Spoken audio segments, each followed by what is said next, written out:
Hello, everybody. See this? These are my colors. I didn't choose this life. This life chose me. My name's Brian Engelman. Today is Sunday, November 16, 2025. And this right here is the Unhappy Hour Sports Show. I'm watching the Buccaneers-Bills game right now. It's the Unhappy Hour Sports Show. We are doing a live watch party of the Browns-Ravens game. I'm watching Baker throw this. Ooh. Oh, that was great defense by 21 on the Bills. Took a touchdown away from K-Dot, and it looks like. So we have a little bit of time before the game kicks off. So what I'm going to do is kind of get some music going here in the background. We're going to hang out, and then I'm going to come back. We're probably going to end up watching the end of this Buccaneers game and Bills game. But then we're definitely watching the Ravens lose to the Browns. 3 seconds, 2 seconds, 1 second. Baker gets the ball off, and that's going to be a rushing touchdown for the Buccaneers. Good job. Although that's my quarterback in fantasy, so I need him to score, and Baker did not score, but it's all right. Now let's pick some music. All right, let's pick some music here. I'm going to play some things. Tell me which one you like.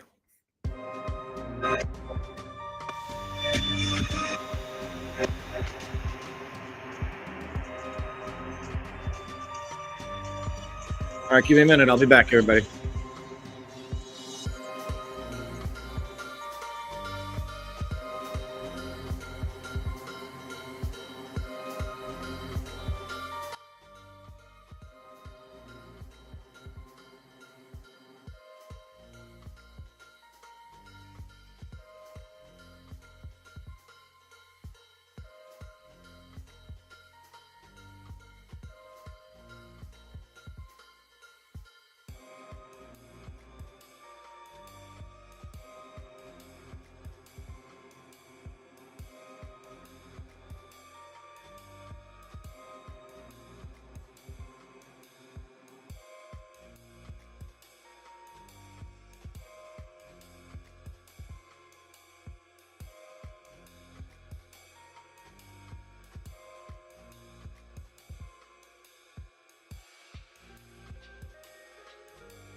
Good morning, Darren. What's up, Brian? Hey, there he is. Oh, you know, just me watching Baker Mayfield come up short yet again. You proved me right. You proved yourself right. You proved me wrong. He'll never be a winner. Total loser. Complete bum.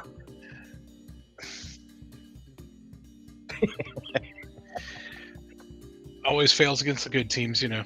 Not always, but there are statistics on that. We have discussed that. So I was at the game last year where we honored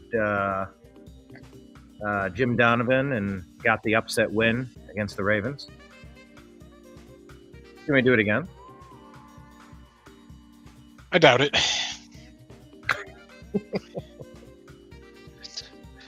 Not with Stefanski and the 11-year-old quarterback. Oh, I'm sorry. He's just the size of an 11-year-old. Let me ask you this. Let me pull up. I just shared an interesting story. All right. Can you see this on the screen here? Yeah. About CA. Yeah, I've seen this. Yeah, I saw that earlier today. Would you like me to read it and then we can comment on it? No, I read through it. It's interesting though. It's could be a smoking gun, but I mean, I'd say I didn't see the segment. Orlovsky segment. Yeah, but they're saying ESPN's Dan Orlovsky randomly started his own campaign to promote Stefanski. So this was right after the Giants fired Dable. That was what are we on now? 2 weeks ago for that? For what? When Dable was fired, was that 2 weeks ago? No, I think that was just this past week. Happened Sunday or Monday, I thought. But after he was fired, Orlovsky went on TV saying that the Giants should, he's expecting Stefanski to be fired by the end of the year, so the Giants should go after him because he's this great coach. Okay. Trying to figure out who he's watching. Yeah, exactly. By the way, Joey Bosa just took a cheap shot at Baker Mayfield's knee. Oh, yeah? That goes back to the Oklahoma-Ohio State days. Fumble, Baker, game over. Probably. Yeah, I don't like cheap shots at knees. I like what they did to Nick Chubb. That's just it's just unforgivable. That's not football, man. That's some cheap shit. So here's what I gotta say. Yes. This year, it looks like the only way we're going to see Shedeur Sanders on the field to evaluate him is if Dillon Gabriel gets injured. Now, I don't wish an injury on anybody, but beckoning back to my theater days, I just want to tell Dillon Gabriel to go out there and break a leg today. Your theater days. What were you doing? What were you doing? A mob? What were you doing? Like a let me think, like a 7th grade middle school rendition of Goodfellas. Hey, go break a leg. Forget about it. You see? No, man.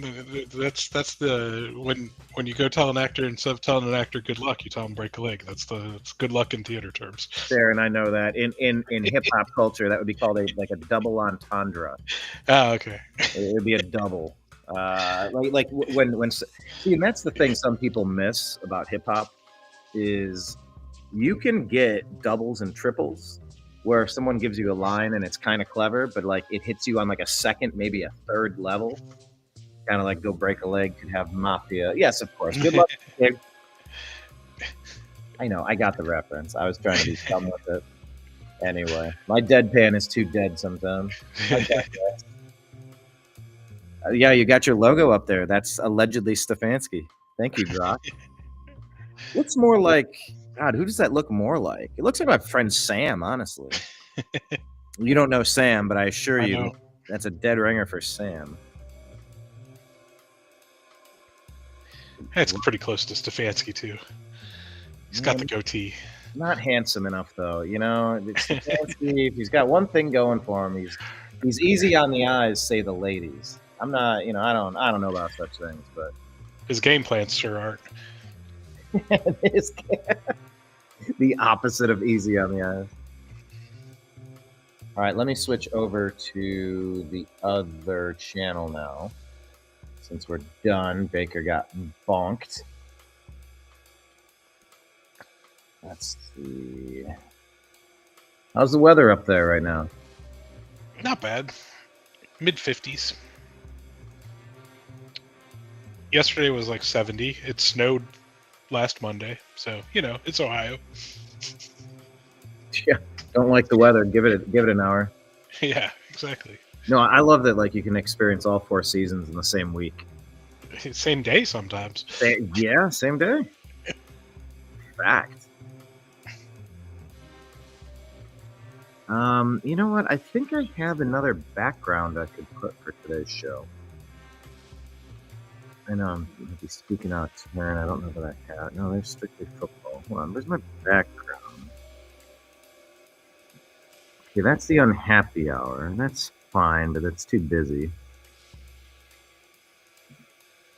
Hi, this is Eric Metcalf, and you're watching Unhappy Hour. Eric Metcalf, what a mensch. What a mensch for doing that. What a nice guy. He didn't have to do that, but he did. Thank you, Eric Metcalf. And let me see. I had a nice backdrop. So you'd really like to see Shedeur Sanders play today. I just need to see him evaluated, man. Like, we don't know what we have in him. No, you're very correct. We can see what we have in Dylan Gabriel, and it's nothing. Maybe a backup at best. You know, look, he's throwing 2 touchdowns, no interceptions, not a ton of yards. Yeah, maybe a lucky 1 or 2 that could have been picked but weren't. He has the arm strength of a gnat. It's not a ton of arm strength, is it? Like, he can't make the throws. Like, he's not a starting caliber quarterback. He's just not. So why did we pick him? Is that because his agent? Could be. Could be because Kevin Stefanski's a terrible evaluator of talent. Well, but that yeah, it raised so many questions. Does it matter? Who was actually making the picks? DePodesta? Right. Stefanski? Jimmy? Barry? Like, Who knows? But isn't that weird that we don't really... I understand it's a collaborative process to some degree because you want to take into consideration. But it is weird that we don't really know, right? Yeah. Only the people in the room knew. That's terrifying. Hey, the Buccaneers were down 12 with a minute to go, and they went into victory formation. They just gave up. There's still a minute to play. Oh my God, really? Yeah.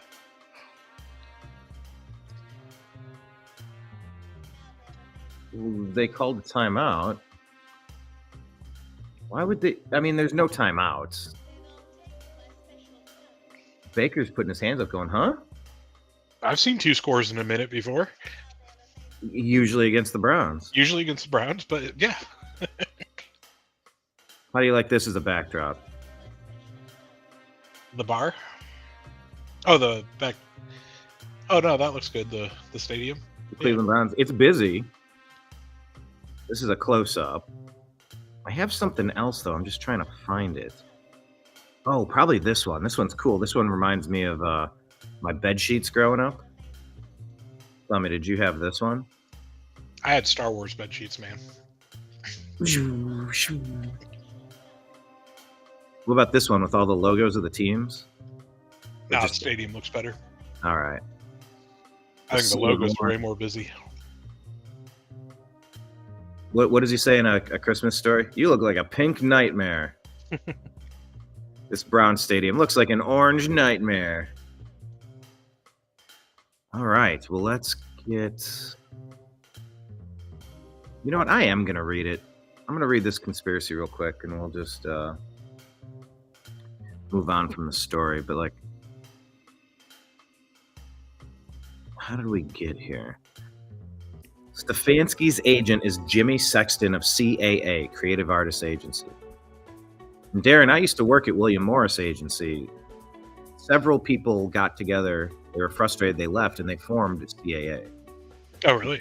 So, like, it's a world I understand. I worked there, and it's like when agents had one client, you know, they all worked together behind the scenes, and they all tried to collaborate. Like, it is not wacky to suggest that these types of conversations happen at all.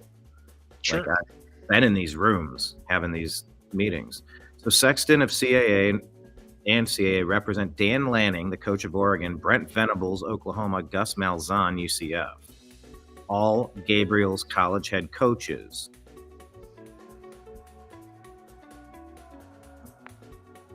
Yeah, but not a lot of people had Dylan Gabriel ranked as a 3rd round quarterback, and we went and got him. I wonder how adamant Stefanski was about that. I wish we had more insight into their process, don't you? Be nice. Yeah. Hey, so any thoughts on Bernie Kosar? He's fighting for his life, literally. Yeah, I heard he might get that liver transplant today. I didn't see any more updates on it though. That sounds about right to me. He I'll should tell just you what. retire his number. He's in the Ring of Fame, right? I think so, but I don't think his number's retired. Okay. Oh, that might be a good day to do it today. Wouldn't that be Yeah. cool? Yeah, but then we wouldn't have had greats like Corey Coleman following in his footsteps. Corey Coleman. Hey, let's play this about Bernie Kosar. Let's listen to him real quick before the game starts.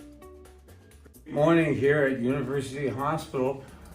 Browns game day today, and how ironic. The Browns are playing the Browns today, so I'm going to win at either stage today. And if for the old people, that joke will make a little more sense. But as we start off our game day Sunday in the NFL, I'm super excited / a little anxious right now, because I'm about to get the word that it really looks like the reality of the potential of having a liver transplant on Sunday game day instead of watching the Browns play the Browns over down at the stadium here. So really excited, really anxious, and almost never miss an NFL game, but I think I'm going to have a really good reason, and I'm about to find out in about 15 or 20 minutes. So God bless you all. Let's all have a winning day, and remember, all the people, families, and communities we touch genuinely try to make a positive winning difference. You matter. Bernie, skinny Bernie. Yeah, he's looking rough, man. Prayers up for Bernie Kosar. That was hours ago. I don't know if we have an update though. I was just looking on Twitter and I didn't see one. Yes, Grok. Do you have a preference in AI that you use? No. Do you use it in your day to day? Every once in a while, ChatGPT does really good at developing Excel formulas and stuff if you need. Yeah. Special spreadsheets.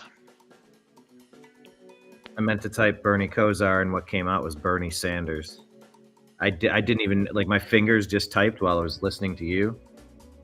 And I looked up at the answer. I'm like, no, I didn't want Bernie Sanders. I don't care what he's up to. I want to hear about Bernie Kosar.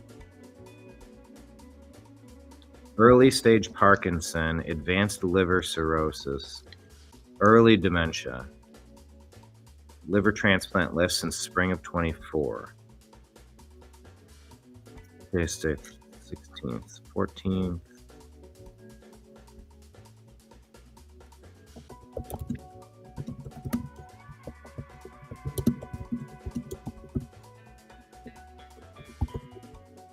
All right, update on his transplant as of today. Hospitalized, actively awaiting confirmation on a potential life-saving liver transplant.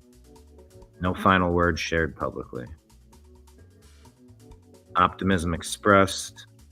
Yeah, he said 15-20 minutes. The 2-7 Browns battle the 4-5 Ravens. Looks windy. 35-mile-an-hour winds, 44 degrees, cloudy in Cleveland.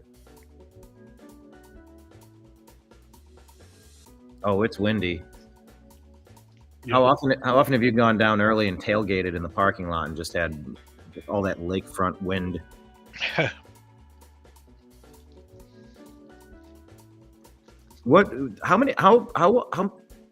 How often do you go to games, Darren?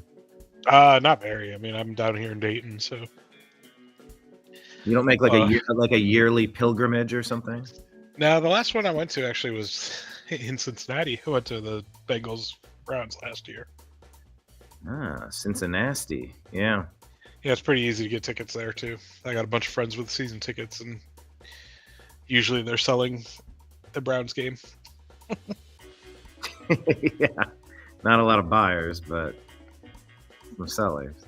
Yeah, I think I saw single digits you could buy tickets for. Yeah, $6. $6 Browns tickets. I mean, man, I would go for $6. Like, why not? Right. I don't know. Well, I don't want to get shanked in downtown Cleveland. That's reason one. So Myles Garrett leads the NFL in sacks with 11. Pretty solid. How does it feel knowing that we're wasting his career? Kind of like Joe Thomas. God, wouldn't it be interesting if we could put all of our greats together? Just have one good season with them.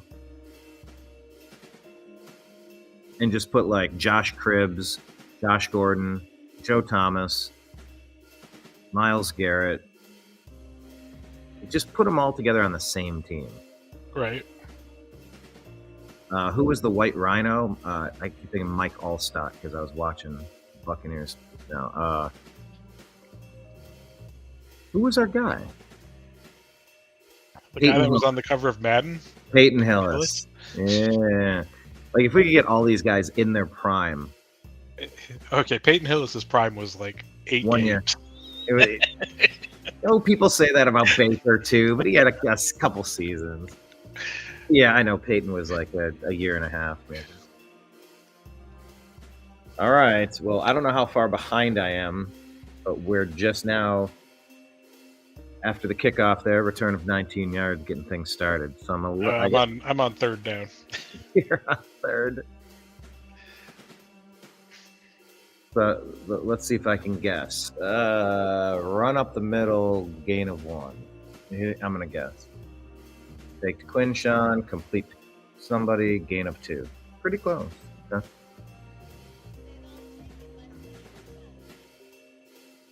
Oh, I'm seeing 4th and 1 on the screen. So I guess, was this a 3 and out? I just saw the third down play. And they got stuffed on 3rd and 1. Quinshawn is the most rushing yards amongst rookies, 561.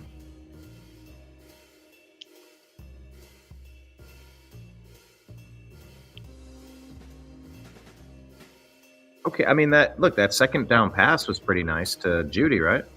Yeah, it wasn't bad. Yeah, I mean, there's a good gain of 7 or so. Good timing, good rhythm, good pocket, good throwing lane. I don't like going for it here. Oh my God.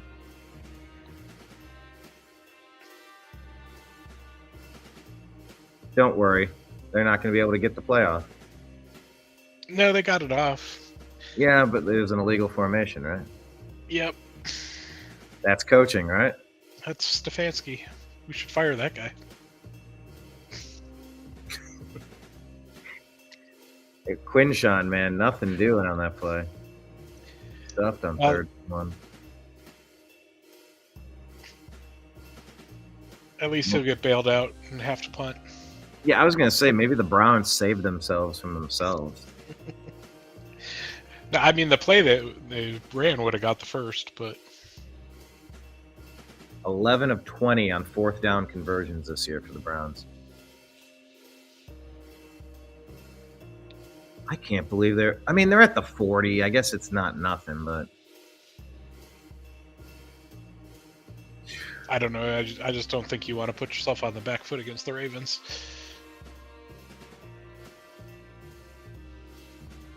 Illegal form. Who did they call? Did they elaborate on what it actually was? Yeah, the guy didn't report as eligible receiver. Lined up as an eligible receiver, but didn't report. So definitely coaching. That's the most emotion I've ever seen out of Kevin. Man, you got to clean up your YouTube chat. Look at all that spam. Spam. I could just take it off. John is here. John's in from Texas. What's up, John? 85 degrees, beautiful weather. John is a beekeeper. Do you know what they call that? What they call the apiarist or something? Yeah, an apiary is the bee town. Right. Many bee towns. You and I are from bee town.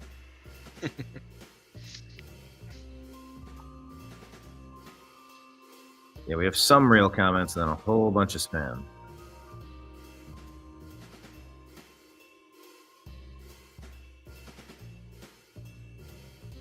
All right. I think what we need to do is recap what happened earlier in the day during this commercial break. Buffalo beat Tampa Bay 44-32. Overtime game right now. There you go. Carolina with the ball. 27-27 against Atlanta. Rams on the board. How'd the Rams score? They're up 7-3 on the Seahawks already. Oh, 49ers up 13-7 on the Cardinals. KC Denver 0-0. Night game, Lions Eagles. Should be a good one. Yeah, man, yeah. I was looking forward to Buccaneers and Bills. I was hoping for a different outcome, but yeah, Lions and Eagles is a nice game. New England, hey, how about Travion Henderson's hat trick beating the Jets? Yeah. Thursday night. That was awesome, huh? I've been waiting for Travion to do something good. All you got to do is stop this goofy running back by committee and just feed somebody the rock. Do you like bell cow backs or do you like by committee? I mean, if you have a bell cow, then you might as well run them, but not every team has that luxury. Fair point. Fair point. In the early game from Spain, mainly in the plains, the Dolphins beat the Redskins 16-13. Miami had a heck of a game. Did he now? Yeah, he 120 yards. Just that guy's a beast. Yes, he is. What is he, year 3 now? Yeah. Yeah, a lot of players, it takes a season or two to acclimate. Not that he's ever been ungood, but, I think he's really coming into his own now. Titans nearly pulled off the upset today. We needed that one. Yeah, man. Houston's not very good, but they win 16-13. Bears edge out the Vikings. I kind of did predict that one, 19-17. Jacksonville, they're not helping us at all, man. They just keep winning 35-6 over the Chargers, dude. That does not help our draft stock. Green Bay able to salvage that win, 27-20 over the New York Football Jameis Winstons. And then the Monday night game is the Cowboys and the Raiders. That's a trash game. Yes, it is. Hey, that was a great play. Schlesinger on Lamar Jackson to start that game off. He's been the best new addition on the team, I think. He has been. And by the way, how emblematic is it of our new young middle linebacker stalwart against the Baltimore Ravens stud QB, kind of laying the gauntlet down early in this game. Like Lamar, there's a new sheriff in town. I like this. You'd say out of all the picks, he's your favorite from last year? I think so. I think he's been the most impactful. How about taking only a bye week to deal with a high ankle sprain and he comes right back? I know. Guy's a stud. Nobody does that. That's like a 3 to 4 week injury typically. Yeah, and how often do you see it's a season ender, Right. Oh, he's still having a hard time getting around on that thing. Yeah, he may not have his full speed that he did a couple weeks ago, but all right, I'm looking at 3rd and 11 in real time here out of the shotgun. Lamar Jackson looking. Ooh, a weird pitch. Flip forward, and they catch the Browns slipping. That's going to be a first down. Who's that, Justice Hill? Ali? Yeah. Or Ali, yeah. Who's Ali? Who is that guy?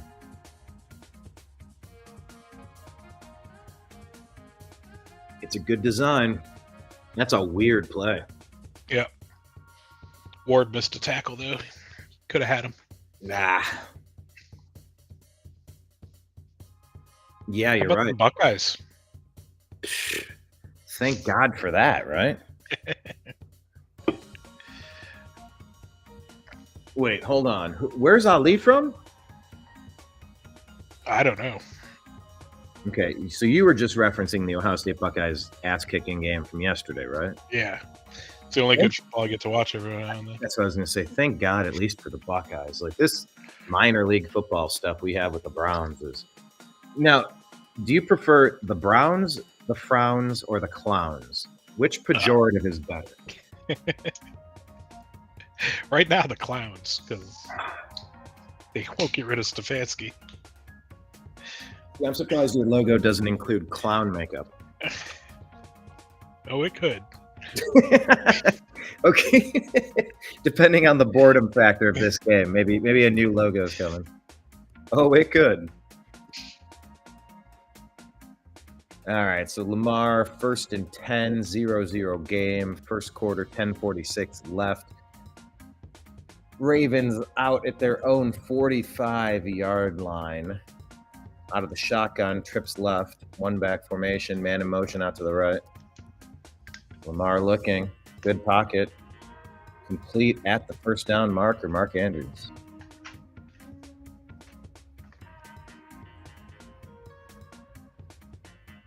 So my only concern about the Buckeyes, what's going on with our two wide receivers? I heard Carnell Tate might be out for the season now. Oh no! What? Why? What? Calf injury.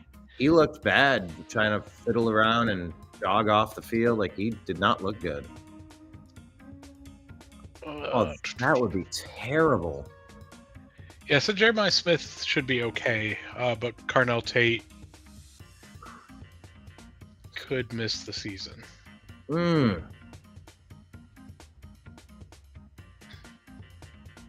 Man, that is not what I'm trying to hear. I don't know if it matters too much, though, to be honest. Stop it. Of course it matters. That defense is not giving up points. That's true, but in the playoffs, you're going to have to play the top 12 teams, and they can score better than UCLA with their backup quarterback. Yeah. You know, I mean, let's see when we play Indiana. We'll see when we play Indiana. Although that game is going to be completely meaningless, so I don't know if either team will play starters in that game.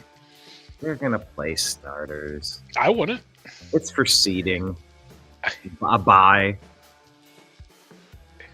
I would make the agreement with the other coach to just not play the game.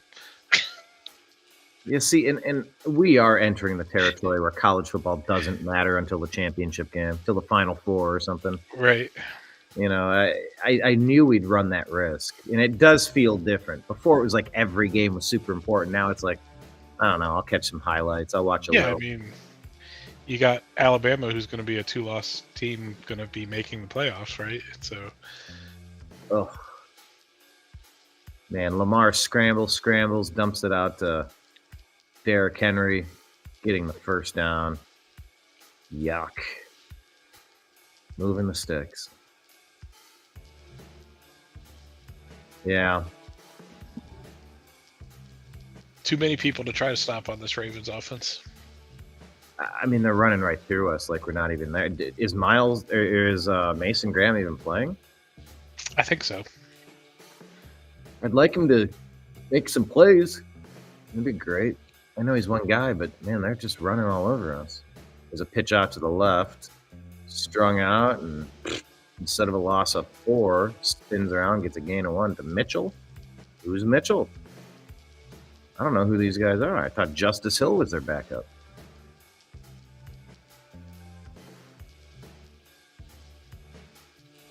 Yeah, I don't know who Keith Mitchell is.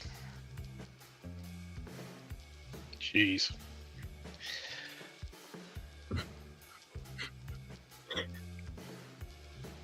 Jeez, he says. You're a couple plays ahead. Yeah. All right, where are we at? Let's call it as it happens. 2nd and 9. Browns 17. Lamar. Oh! God, 80 almost had that. Likely. In and out of his hand. 3rd and 9, but I'm skipping ahead here. I'm doing one of those choose your own adventure. I'm kind of flipping to the next page. It's like I can see into the future, man. Ooh, man, he almost caught that twice. I still see 0-0 on the screen. It's something. Yeah, it's still 0-0. Here we go, Lamar. Oh, crap, he's running. Crap. Crap, and a first down. Down to the 3. That was the one I was... Nah. Schlesinger eventually on the tackle, but yikes.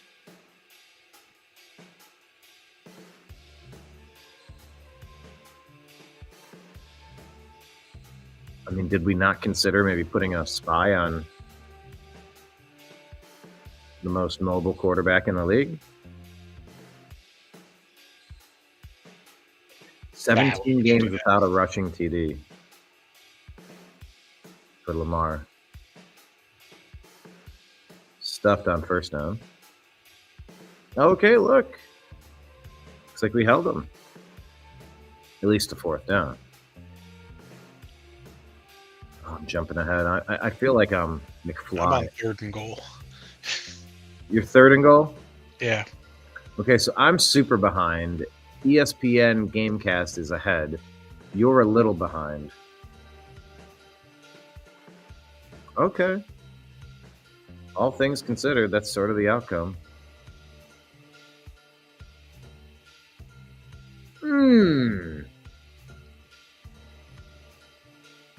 Mark Andrews screaming to get a face mask call. He ain't going to get it. So what is Myles Garrett's sack celebration? He's kind of like Super. draws the curtains. It's sort of like Superman opening his shirt. Oh, is that what it is? I don't know. Let's ask Grok. I love artificial intelligence. What exactly is the Myles Garrett sack celebration? Oh, that's nice. He walked right into it. It's like opening elevator doors. Right. So he stands over the fallen QB on the ground, mimics digging a grave with an imaginary shovel, then pretends to bury the quarterback by patting down the dirt with his hands. No, that's not what's happening. That's his old one. That's the grave digging. Tombstone formed a cross and pointed to the sky. Let's see.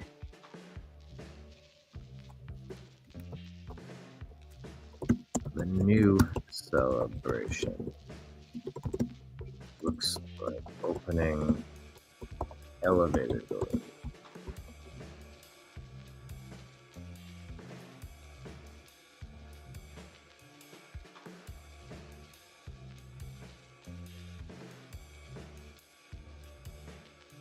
Extends both arms straight out in front of him, palms facing each other, about shoulder width apart, and then slides his hands apart horizontally, as if prying the doors of an old school elevator.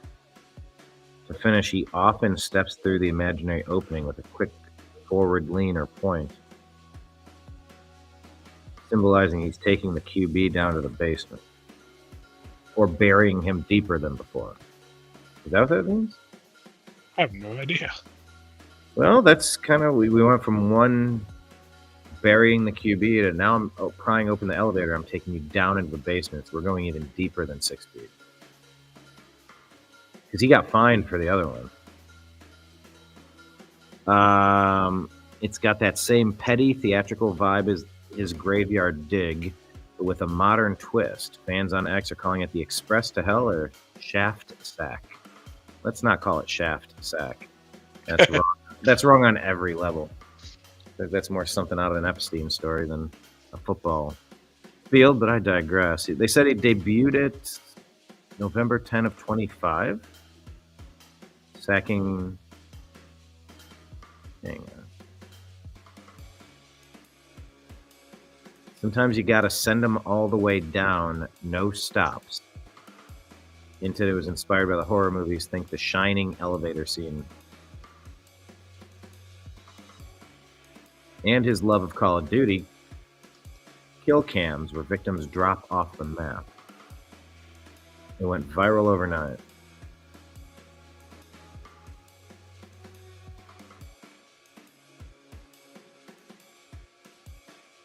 Oh, there's a nice return. Well, that sounds promising. I can't wait to see it. What are you sipping on today? Well, you got anything in front of you? You barbecuing in the big green egg? No, about to cook dinner here soon, though. What you got on tap? I have no idea yet. Yeah. Might be just grilled cheese. Tomato soup. I was going to say, do you accompany it with the tomato soup?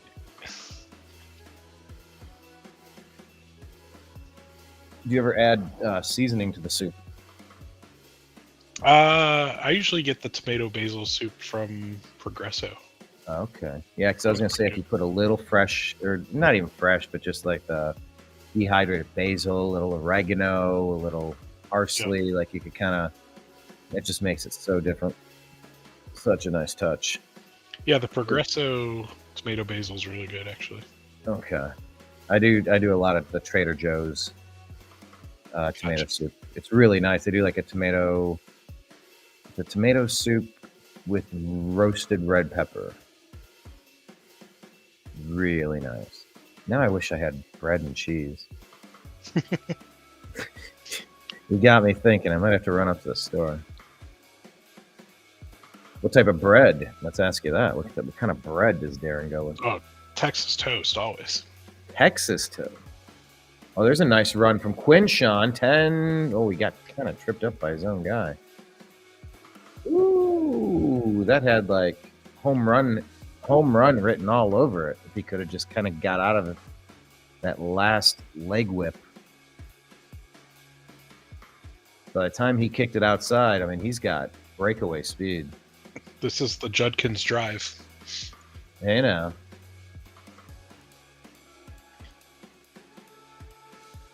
I'm here for it. Get the ball to your playmakers. At first down and 10 at the Browns 45. Judkins off to the left, bounces to the right. Oh, he's got some room. To the 50. Out to about the 48, 47-yard line of the Ravens. Nice. How did he turn that into anything? Crazy bounce back.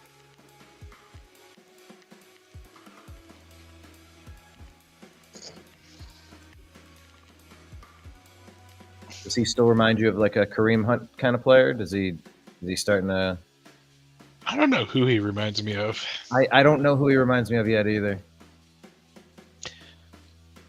Well, that's a nice cut. Oh, another nice one. Down to the Ravens 33.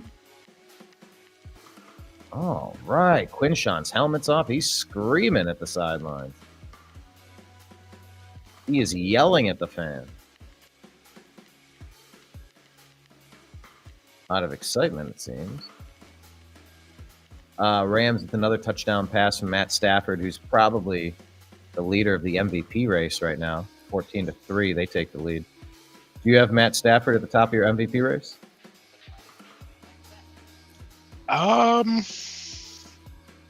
He's up there. I think Josh Allen's probably the leader right now. Allen, Stafford, Baker fell off. He had a great first 5 games or so, but he fell off. Yeah, it's because he didn't play anybody. All right. Now hold on. They're all NFL teams. So are the Browns. And we're the Cleveland Browns. That might be the best thing out of this year. Did you see the Cleveland Browns TikTok change their official title? Yeah, and we're the Cleveland Browns. Oh, nice run, Dylan Sampson, down to the 16. Wow. He's the only good Dylan on our team. He's the only good Dylan? Yeah. What if you found out they watch reruns of 90210?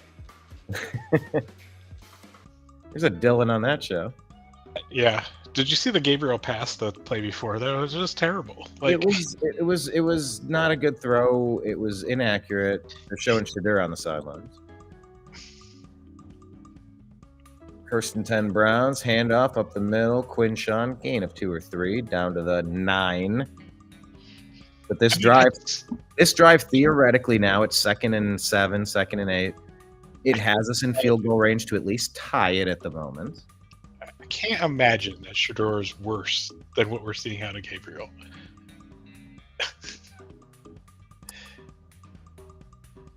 Yeah, I hear you. Like, he may not be better, but he can't be worse. Like, at least see him with the ones. But Stefanski's saying he's not even getting any reps with the ones in practice. That's terrible. He's your backup quarterback. He should be getting some reps. Yeah, I wonder. Actually, the show's called Ask Brock. Let's ask. On average, and I'll do TLDR version. You have to be very specific in your prompts with AI. On average, TLDR version, what percentage of NFL weekly offensive snaps go to the backup QB? In practice. You gotta say in practice. NFL weekly offensive snaps in practice.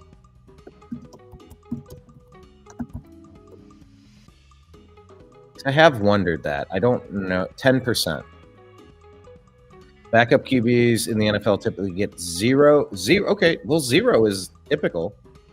0 to 20%. And I would say maybe he's a rookie. He needs every snap he can get. I don't know. But anyway, with the starters during the regular season, 10% based on insights from veteran players and coaches. Most of their time is because that's the thing. They spend most of their time on scout team, and you simulate your opponents in that case. And that's what Shador is doing. Here's the kick from Schmidt. Something good. Tie game. Look at this. End of the first quarter. We're competitive, Darren. Yeah. We both stalled out within, in the 5-yard line. Nice sack by Miles. Nice running by Quinshawn. Sampson had a couple nice plays. Not a lot out of Dylan Gabriel, but no stupid mistake. That's the thing, though. You're not going to get the stupid mistake. He's not going to run backward like Shador Sanders does, backwards 17 yards in your suit. Second and 53. In one game with 5th string offensive line. Who's counting? Me. But he played 6 years in college. He's a steady hand. He might not give you all that much. I want to go back and watch his highlights at Oregon. Did every throw look kind of wimpy? Yeah. Was he super off target? I thought he had a pretty good completion percentage. I can look that up. Please do. Thank you. So yeah. Anyway, Grok is saying 72.9. 72.9. Yeah. What's like fantastic and what's average? I mean, 70 is pretty good. Fantastic is what freaking Julian Sayan's doing this year. Now, remind me, haven't there been a couple of completion percentage marks in college? Haven't we watched the changing of the guard in that a few different times in the past 10, 15 years? Probably.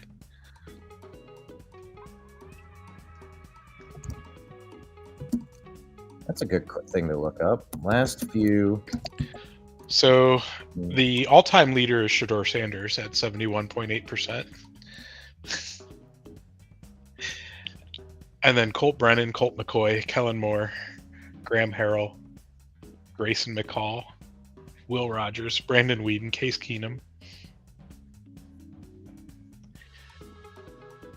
A big notable name in the top 13 is Joe Burrow at 13. Baker at 16. Wait, hold on. With 16, what are we talking?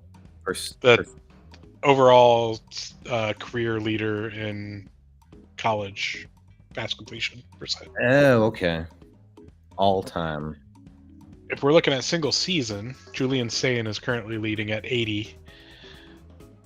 Bo Nix before that, Mac Jones, Colt McCoy, Joe Burrow, Kellen Moore, Shedeur Sanders, Will Rogers, Dante Culpepper, and Jacob Zeno. Bo Nix was 77. 77.5, yep. Same as Mac Jones. Whoa. Okay, so so Dylan has some skill. Shedeur had 74. Okay, so Gabriel 72.9, Shedeur 74. Yeah, but he's just not showing it here. Man, give him a chance, dude. It's his he showed up at school. It's his first week. It's not his first week, but His fifth game. Right. These people, Peyton Manning had a shitty rookie season. You would have sent him back into the CFL after game 3. I don't think so. No, the eye test looked very different. Yes. Even Peyton missing some. No, I know. I can't defend some of these dumb, inaccurate. And it's like if someone's in your face, if the pocket collapse, I understand misses that time. But he's missing. You know what it is in tennis? An unforced error. Yeah, exactly. I'm going to hit it. I'm going to serve it into the net twice. At least put it into the square and force them to make a mistake. But you're unforced errors. Yes, that's a good way to describe what I see too much out of Dylan Gabriel. Not a lot of home run hits and too many for unforced errors. Not a good combination. Yet he led a scoring drive to tie the game. If you can call what he was handing off. 2 for 3 for 9 yards. And it worked. I wouldn't call that leading the drive. I know that in yet another way, I would say Quinshon Judkins led that drive. Of course, yes, he did. Yeah, Carson Schwessinger leads all rookies in tackles with 69 on the season. I think they do have him rated as the number 1 most likely player to win NFL Defensive Player of the Year. Rookie. Yeah, he should. Player of the Year. Yeah, he should be the DROY. Health. I just love that Myles Garrett's in there listening to Captain Schwessinger. That's solid. That's something. 3rd and 6 here.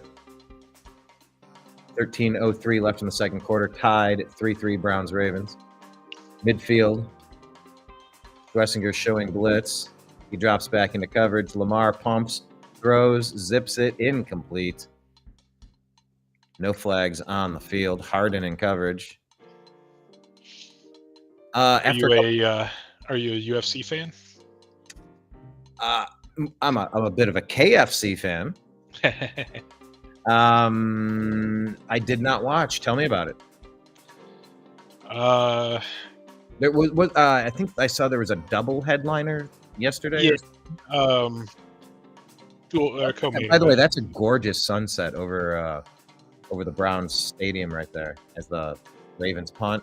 Oranges and purples, really cool off the lake. Yeah. Last night, pretty good card. First main event was women's 125.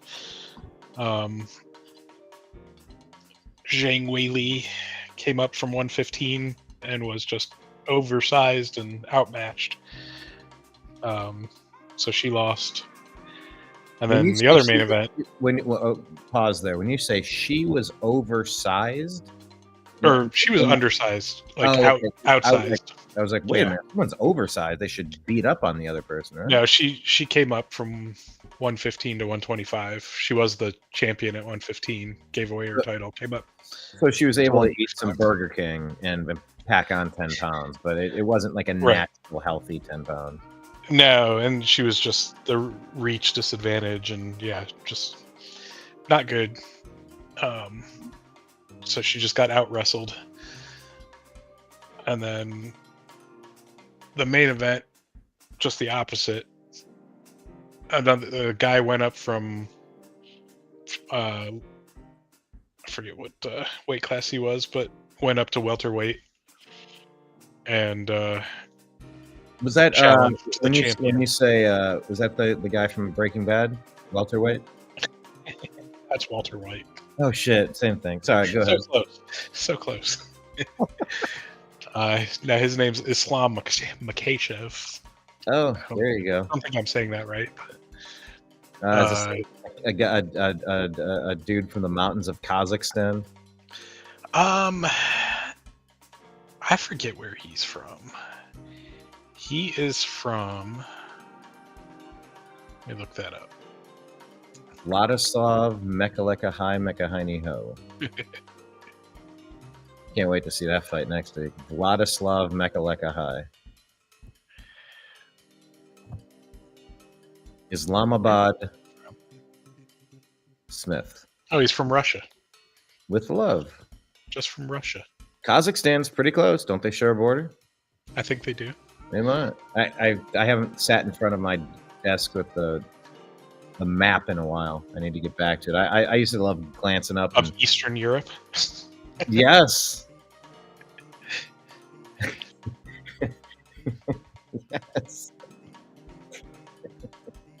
I listen to the news. They tell me they're at the core of everything wrong on Earth. What is it on The Simpsons? Kent Brockman puts up this all hail ants. Right. You think there's new alien overlords? Dylan Gabriel rolling, throwing. Tell me he caught that. It looks like he caught that. Nice. Cedric Tillman on Bernie Kosar Day, number 19 with a nice catch. Rolling throw, nice spiral. Great pass, great catch, great control. Darren, that was nice. Right? Did you see that one? Because I did, but you're not going to like the couple plays after that. Oh, son of a gun. But I was trying to say something nice about Dylan. Okay. You can see the Ravens ready to blitz, and they do. Okay. So do you think we're supposed to check out of blitzes or check into them? Because if you can route the blitz out of the gap where you're going, it can be a blessing. Do you have any stance on that? You just throw at it. Throw into the blitz? Yeah, throw a quick pass into the blitzing area. But always abandon the run? Because I've seen it where that linebacker pops the wrong gap and it's like springs a home run ball. Yeah, I mean, that can happen every once in a while, but I like to check. Gabriel goes down, he gets sacked, and somebody looks injured. Oh, no.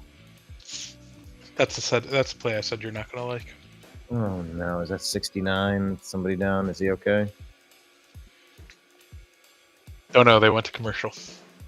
68, our left tackle. Oh, yeah, they rolled and fell onto his right leg, and he's holding his knee. Our 7th string left tackle. 17th. Robinson. Still on the ground.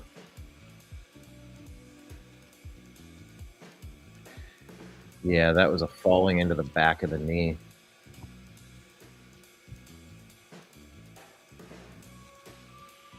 I don't know. Some of that stuff just happens.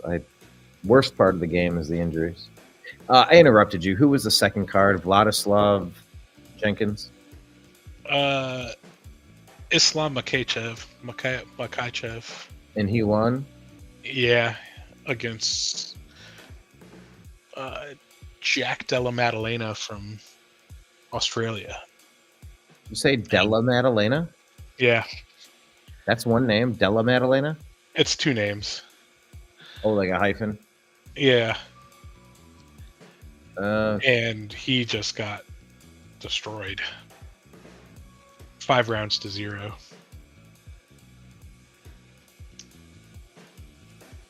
Now, where do the games go? Where do you watch the MMA? Are they all pay-per-view, or what is or like some of them are like, how do they separate them out? This was pay-per-view. You can watch some on ESPN. But you can find places to watch them without paying.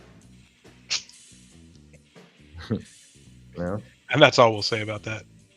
2025 is such a strange place. Although in January, it's going over to one of the streaming services. Oh, really? And yeah, so if you have access to that streaming service, you'll get all the UFC pay-per-views for free. Do we know which streaming service? Paramount Plus, which is what I'm watching the Browns on right now. Yeah, Paramount, that was a big thing, right? Like they had to settle. It seems like every major broadcast network has a big Trump lawsuit for Yeah. the past 5-10 years of bullshit. But I think Paramount, they gave $1.5 billion for 5 years of South Park. Something like that. Then they settled the Trump thing, or maybe it was reversed. I thought. Oh, nice. And then it was about like they had to do some sort of merger. They were Big Paramount. special teams play coming up. Well, it's 3rd and 18, so I'm guessing we don't get this one. No, we punt. And we're the Cleveland Browns. We punt. We punt. Punts. Mm. This is the best play of the game so far for the Browns. Oh, it's a fake punt? No. Oh. No, it's a punt. We punted into somebody's face, and then we got the recovery. Punts. Then we punt. And we're the Cleveland Browns. Corey Bajorquez. He's our MVP. Yeah, first punt was 64 yards. Oh, does he do a coffin corner right down to like the... Oh! Browns ball, Browns ball, Browns ball. 5-yard line. Thanks for not telling me. Oh, and I'm not looking at the screen because the screen is telling me. Right. I'm watching that screen over there. Punt. Maybe we should just not do anything but punt from now on if that's what's going to happen. Oh, you can see the wind take it. Do you see how far laterally he had to move? He made the catch, and it was shuffle left, shuffle. It was like if you're playing in Madden, you're hitting L1 or R1, L1, L1, L1, L. You keep doing us like a strafe. Strafe? Yeah, it shifted like 5 yards. Yeah, that was the wind right there. And who got it? Grant Delpit. Having a hell of a season, Delpit. Oh, this is good news. But this is where, this is where you earn your paycheck. Get the touchdown. They say coffee is for closers.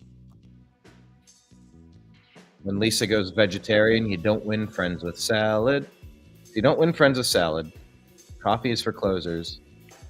And in football, you need touchdown. What is that? You see this ref come in and get stiff-armed by Harold Fannin? Yeah, that was pretty good. What did they call? I got it on mute. I don't know what they did. Yeah, I don't know what that happened there. I think there was something wrong with the clock. Yeah, what was wrong was the Browns were going to score, and so they got the call from the NFL.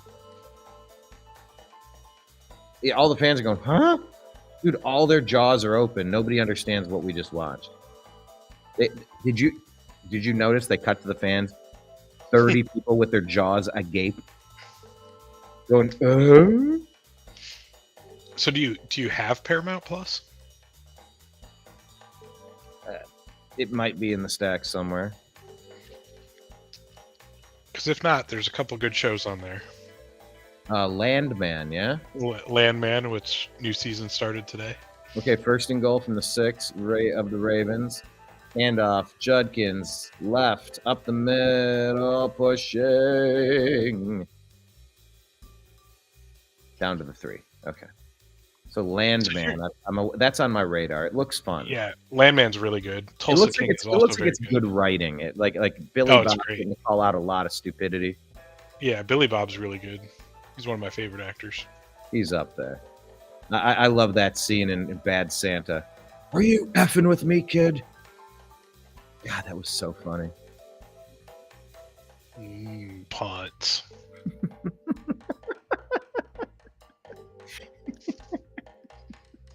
You need to revise your logo so it's the fancy saying, punts.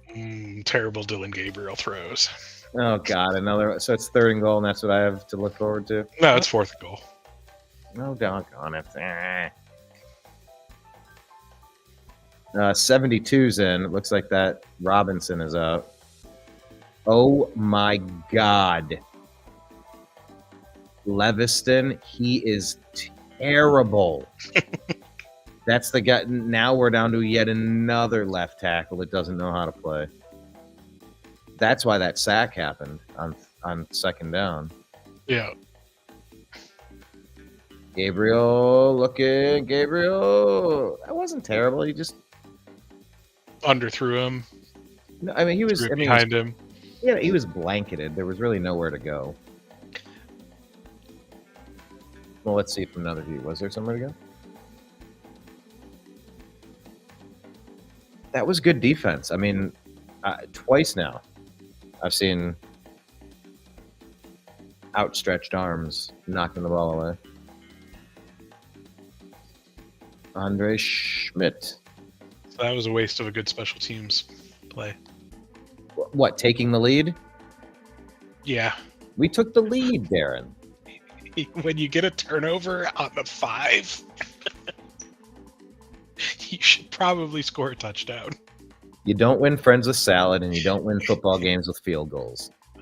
I know. I scream it. I cry.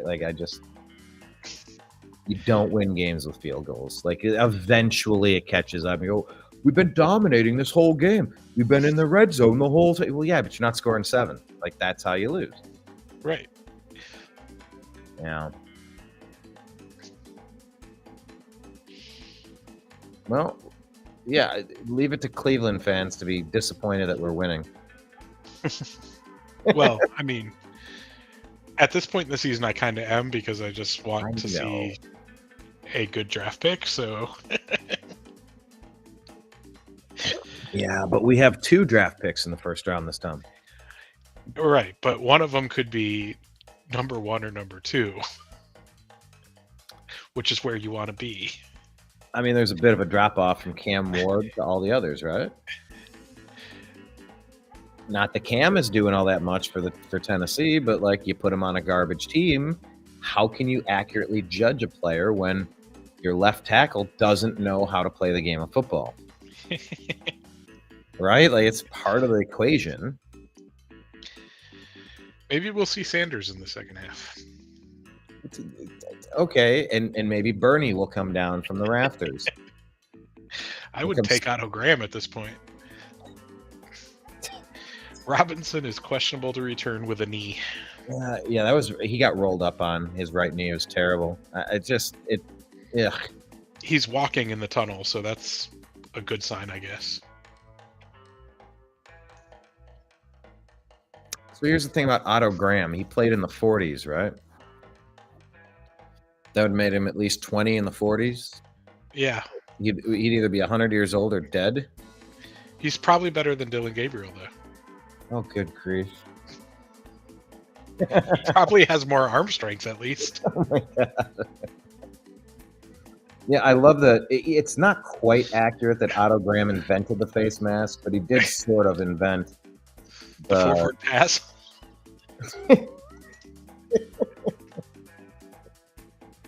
Okay, I have a trick play. I call it the forward pass. Oh, I see Robinson. Okay, I see him. He's going slow. He's ginger. Ugh.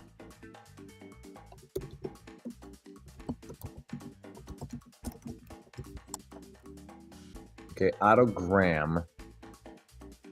Oh, he did pass away in Sarasota, Florida in 2003. Still better than Dylan Gabriel, you would say.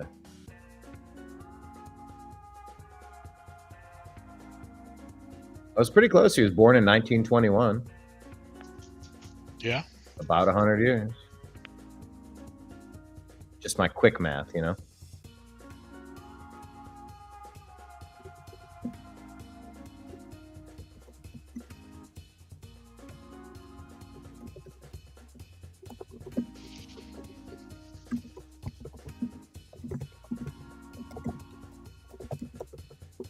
Garrett opened the elevator doors again. Oh, okay.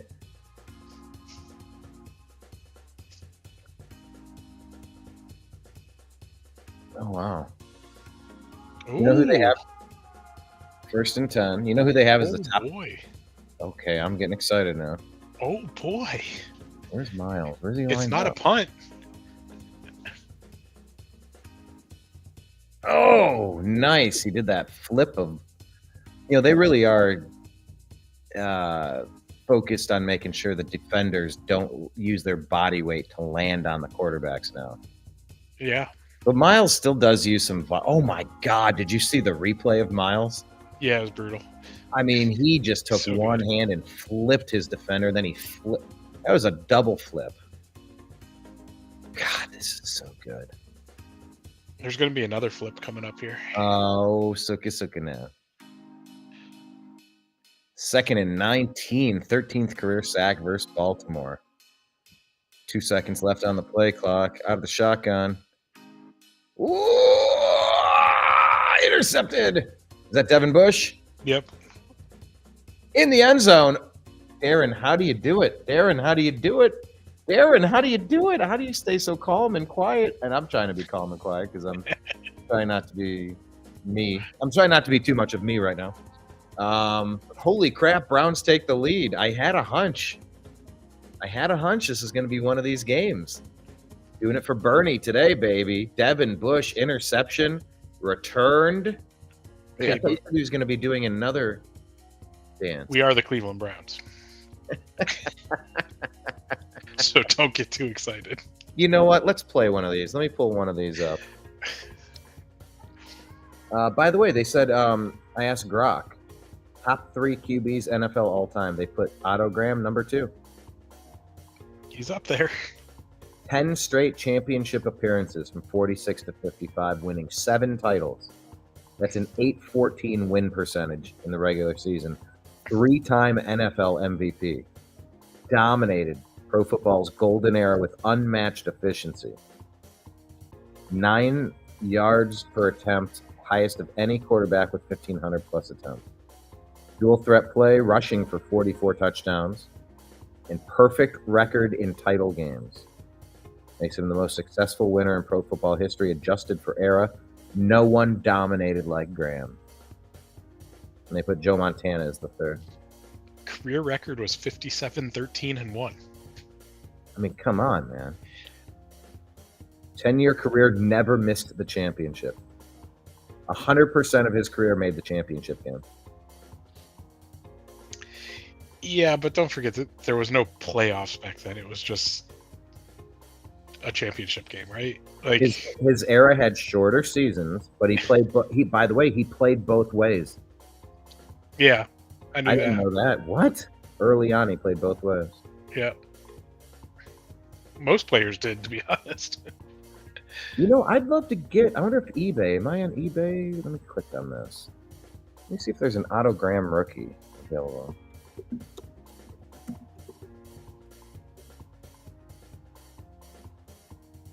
It's not bad. You can get an Otto Graham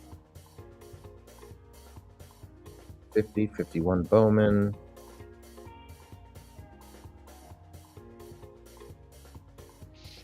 Did I say rookie? I did say rookie, but it's not showing me rookies. All right, I think I'm going to go make dinner and be back. Awesome. Make some dinner and be back.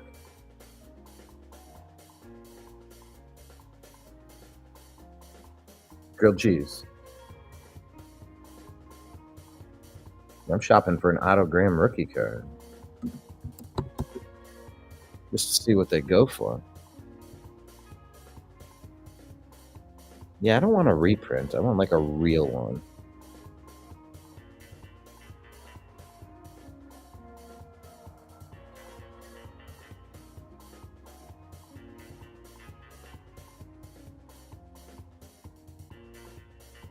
$1952 Bowman.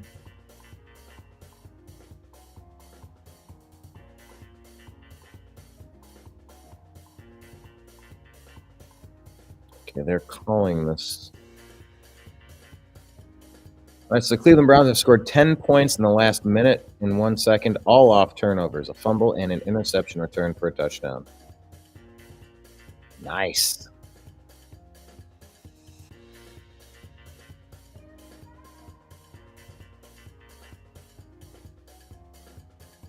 Andre Schmidt with the kickoff. Caught at 3. Out to the 20, 25, 30, 35. Oh, the 36-yard line.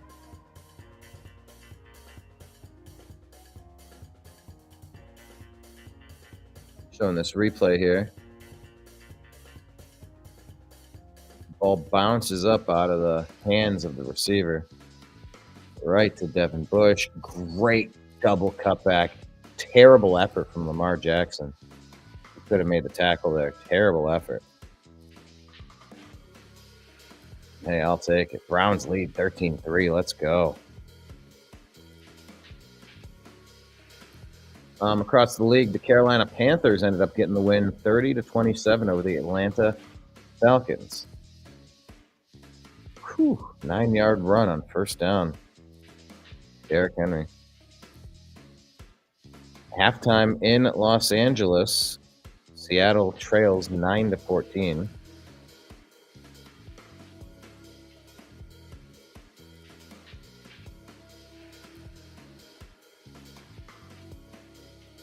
Ravens rush for first down, going to 7.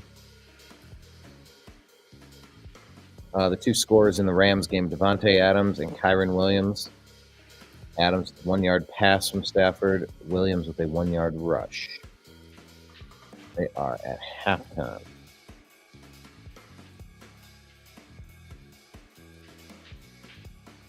See what's going on in that San Francisco Cardinals game.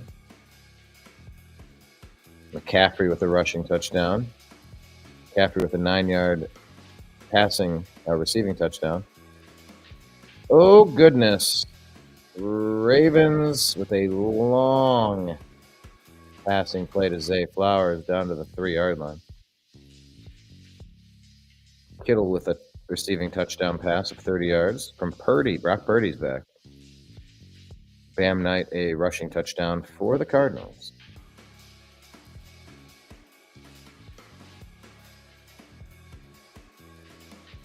First and goal at the 3 from the Ravens. Handoff. Immediately stopped and stuffed. Loss of 3 on the play. Myles Garrett in on that play.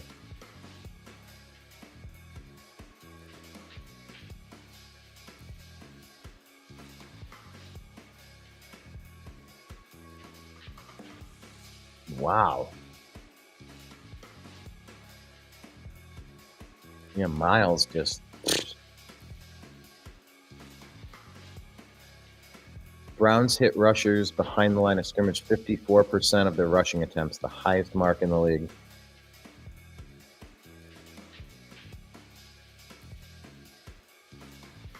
Gain of about 4 on the play, setting up 3rd and 2.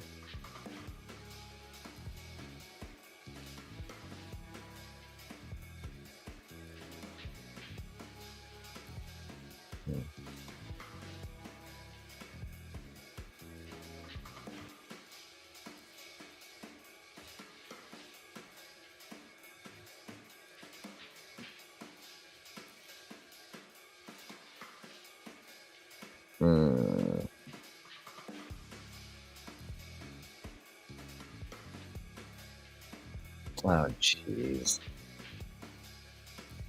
Myles Garrett goes offside, setting up the touchdown to Derrick Henry. Browns lead quickly tightens up. 10-13. 13-10.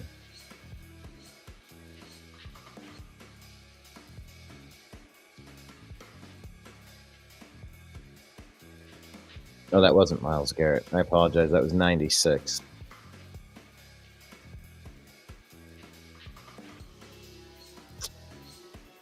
Too bad.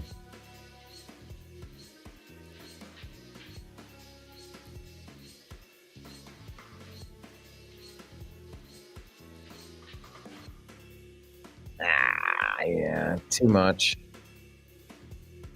That's a touchdown.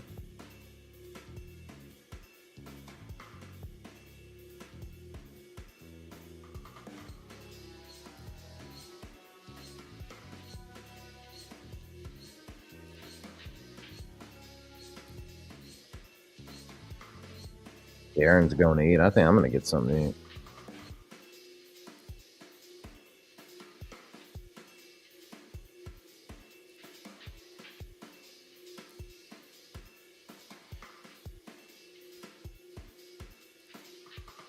.113th career rushing touchdown for Derrick Henry. That makes him now the 5th most rushing touchdowns in NFL history. Out of all the people to ever play, he's got the 5th most rushing touchdowns. That's impressive.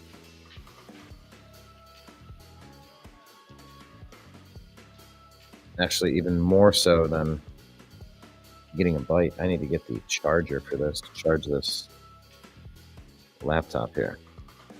You're watching the Unhappy Hour. Go Browns.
Browns kick off up to the 30.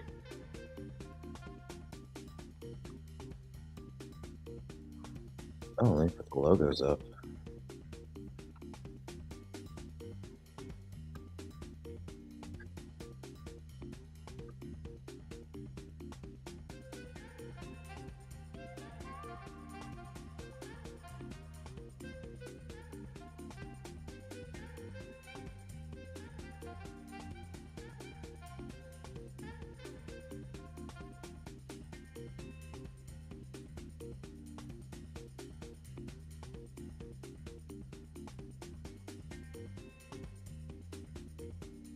Quinchon running about 5 yards up to 35.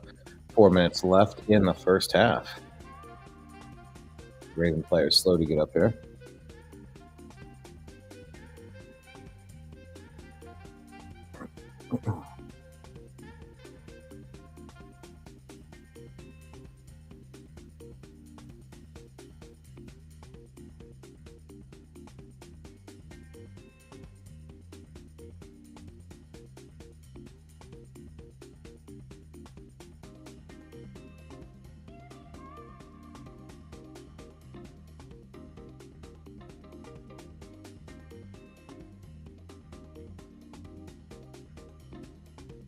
yards, third down.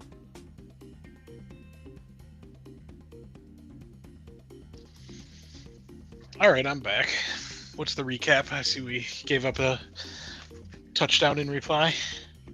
Yeah, one of our guys, 96, jumped offside in the Myles Garrett spot. It wasn't Miles. Just nudged him a little closer, and Derrick Henry went in. He's got the 5th most rushing touchdowns in the history of the NFL, Derrick Henry. Yeah, he's pretty solid guy there. Yeah, a lot of durability. Gabriel rushing, rolling out, trying to avoid the... hit 5 yards out of bounds. How do you not throw a flag on that? Because we're the Cleveland Browns. Well, that's what I was going to do. I was going to play that clip, and I got distracted. Yeah, Gabriel was hit 5 yards out of bounds there. I don't know how you don't throw a late hit.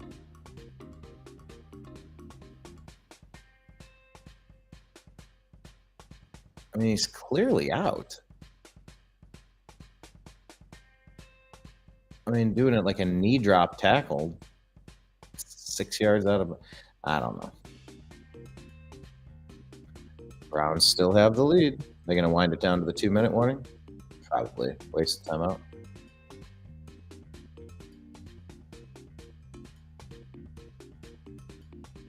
All right, so did you make food and consume food all in that time? No, just made it. I'm consuming now. Pretty solid.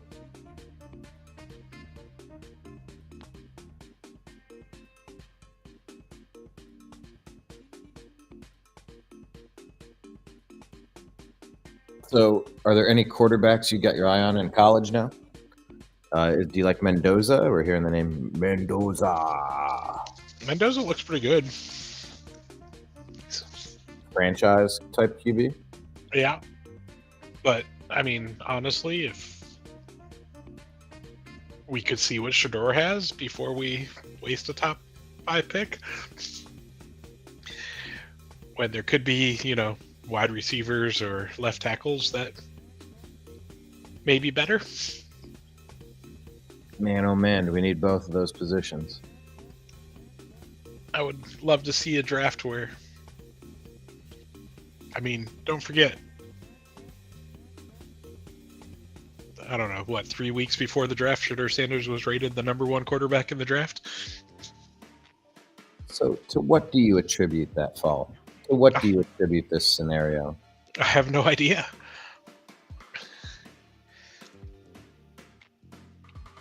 I think Gruden even came out and said he could win in Cleveland with Shador Sanders as his quarterback. I do believe X said that was fake news today. Yeah, I believe it. I choose to believe it. And that's like a type of information, right? Yeah. Yeah, could you imagine? Punt. Huh? I said we punt. And then we punt. And we're the Cleveland Browns. Do I have to play one? I need to play one. Oh, flags. No flags? No, there's flags. Oh, good. Could be offsides. Oh, wait, that would be against us, which would be bad. No, it would be good. Oh, okay. On them. That would give us a first down. Yeah, you're a little bit ahead of me.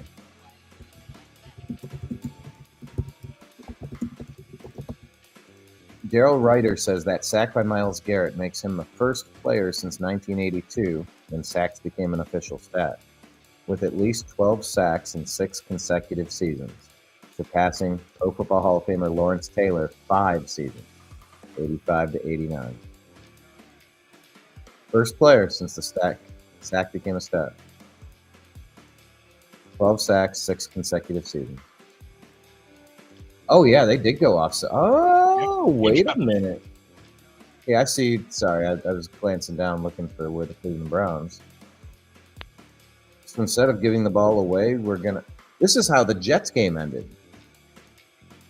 We jumped offside at midfield. We knew they weren't going to run a play, so of course we jump offside. You remember that from a week ago? Sure do. Unforgivable. Okay. That was a good pass by Dylan Gabriel. Oh, I'm excited now.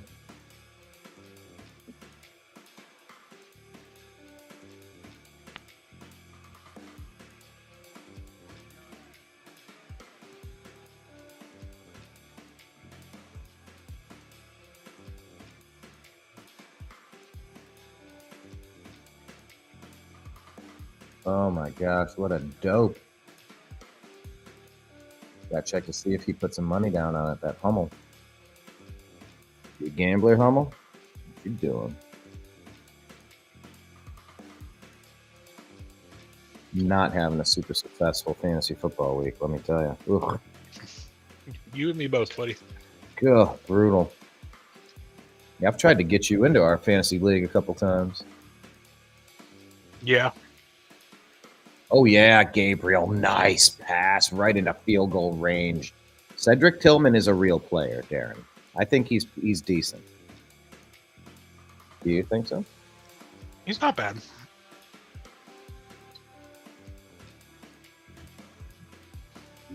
So here's one of my teams. Currently, of the players that I drafted that are on the bench hurt, I have Jaden Daniels, Bucky Irving, Marvin Harrison, Omarion Hampton, Joe Mixon. Yeah, you've got the all-injury team. Yeah, my team name is the IR All-Stars.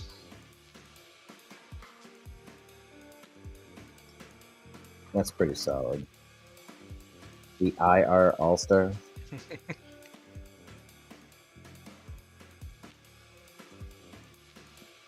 So did you just hear the two things the announcer said? No, I got it on mute because I don't want my stream to get penalized. Oh, okay. So that pass to Tillman was the longest completion of his career.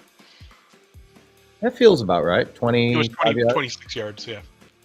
That feels about right. Because I then don't think Stefanski's taken the training wheels off of him. the next play where he completed a I'm pass. not there yet. I'm at 109. Okay. Well, Go ahead, hit me. the first down after that where he completed a pass was the first time he has had back-to-back completions. Okay, you got to be kidding me. No. But Darren, doesn't that show progress? That shows progress, and we're beating the Ravens. Silver lining, huh? Darren, we're beating the Ravens. Back-to-back Beating the passes. Ravens might be a That's bad big thing deal. right now. Like I said, we need draft spots. Oh, goodness. That ball came flying out. Gabriel couldn't hold on to it. Tried to run. He got whooped. God, it feels like they're trying to get him injured. From that late hit to that, hey, let's do a quarterback sneak. Up against 9. Oh, God. That's a fumble. It should have been a fumble. Did they say it was forward progress? Yeah.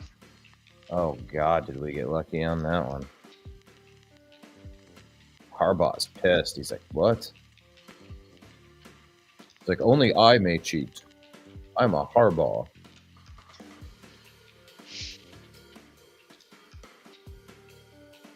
So here's a question. Mm-hmm. Because you're about to see another terrible third down pass by Dylan Gabriel. Right. Why don't we hand the ball off to Quentin Sean Judkins some more? Well, here's the thing. If it doesn't work immediately, we never do it again. But it was working. Because reasons. Look, if they didn't keep giving the ball to Barry Sanders, he had like some of the most negative yards of any running back of all time, but he hit home runs. You just got to keep giving him the ball. Yeah, that was a shitty pass. It was low and away. Just a bit outside.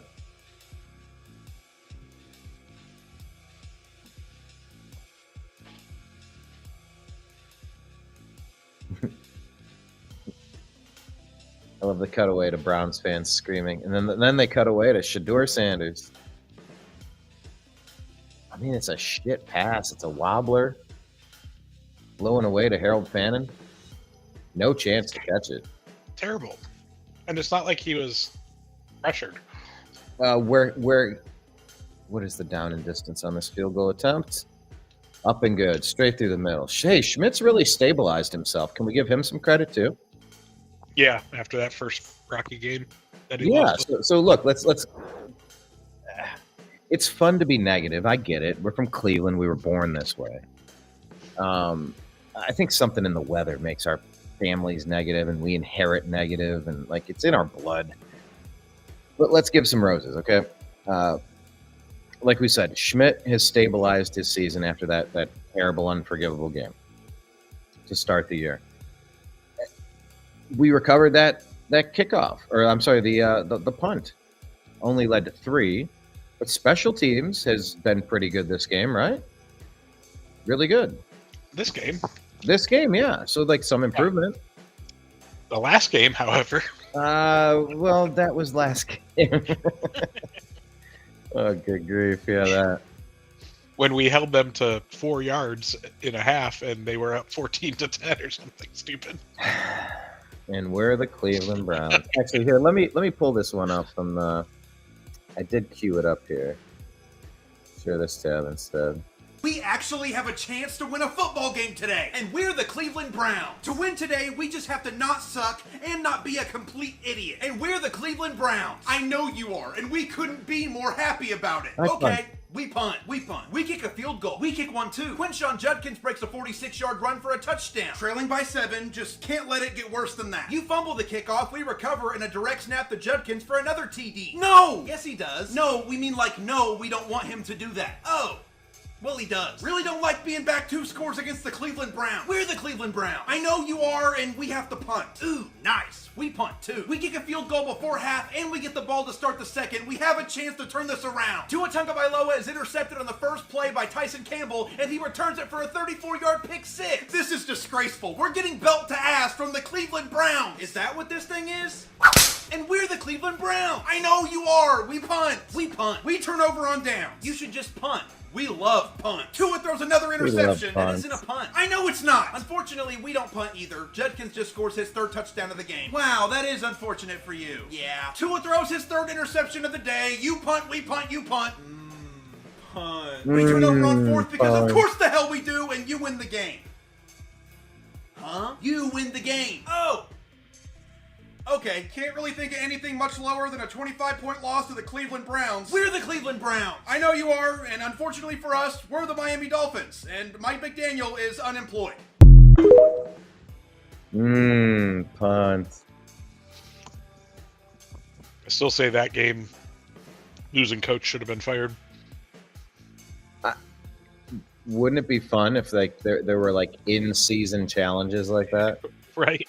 Like death cage matches to the pain for the job. Well, let's see if the Browns can find a way to get out of this first half with the lead. Oh, Browns are calling the timeout. What? Why would we call a timeout? We're down in distance. Because Kevin Stefanski's terrible. Remember the Vikings game where we gave them 2 additional timeouts that they did? That was London? Yeah. That was crazy stupid. Oh, they rolled that an incomplete bobble.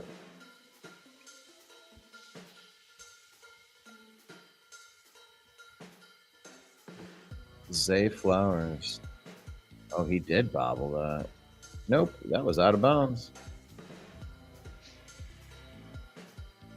I like those long Browns jackets over the jerseys. Those are cool.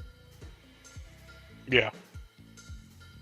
I just think it's weird how little the shoulder pads and knee pads and thigh pads have become. I know. Zach Miles with a 3rd. Yep. Hat trick, buddy. 10 in 3 games.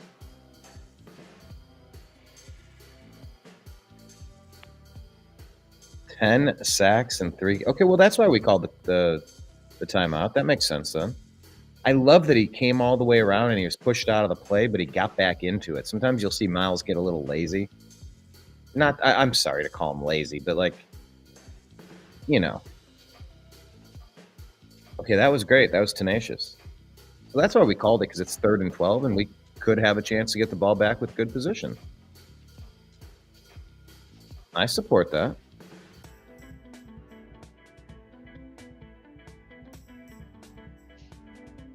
Or they could run a 4th down play, convert, and then have another timeout. Oh, is that what happens? I don't know. I'm not there yet. All right, I'm on 3rd and 12. I'm still living in 3rd and 12 land. Oh, you did say a 10-yard play, didn't you? That explains. I think they get 10. All right, 4th and 2 with the 42 in our timeout. Okay. Punt. Baltimore gets the ball at second half, right? Yeah.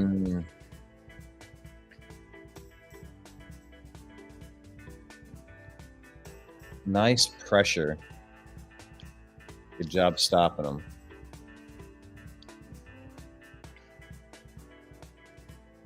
Okay, so we're theoretically going to go into the half with the lead, but we've done that how many times this year have we gone in at the half with the lead? And we blow it. 4, I think.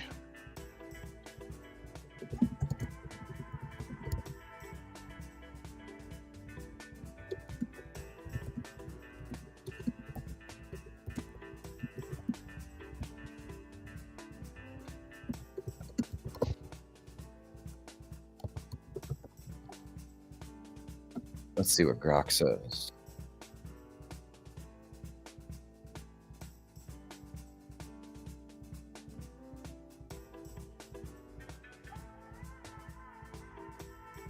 We've played 10 regular season games. They've entered halftime with the lead in 3. Yeah, this will be number 4. Okay. I thought we did that more often. Last week was tied. Yeah. I mean, we outplayed them except for special teams, but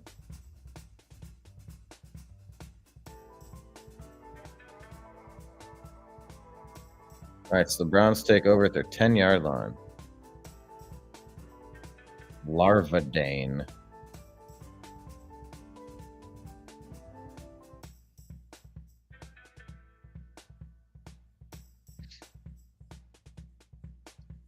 This is a much better performance than when we played the Ravens the first time. True.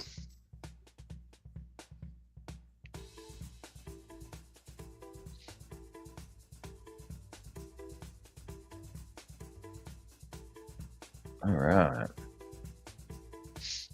All right, so here's the issue, though. 3 mistakes by the Ravens. And we're only up 6. And we're only up 6 because we couldn't turn any of them into touchdowns.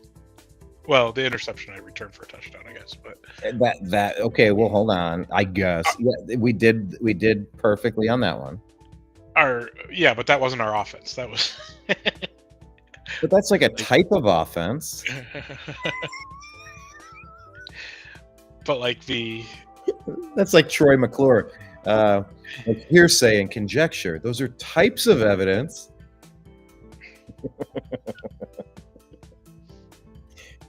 Go ahead. Sorry. Like I said, you don't win friends with salad and you don't win games with field goals. Right. It's a very uncomfortable 16-10. Yeah, this could be 20-10, 24-10. That feels very different than 16-10. Only a 1-score game at the moment.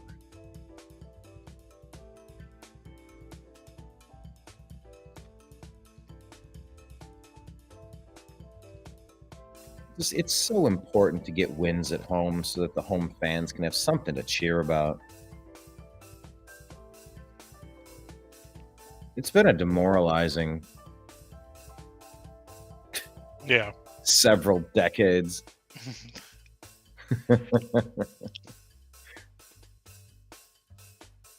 You at least want to be competitive, you know? Right.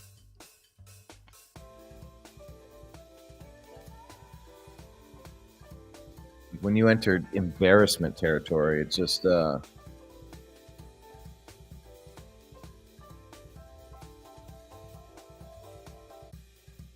That's tough to get around. That Jets loss was up there because we all looked at that game on the calendar and went, well, okay, at least we got a win here.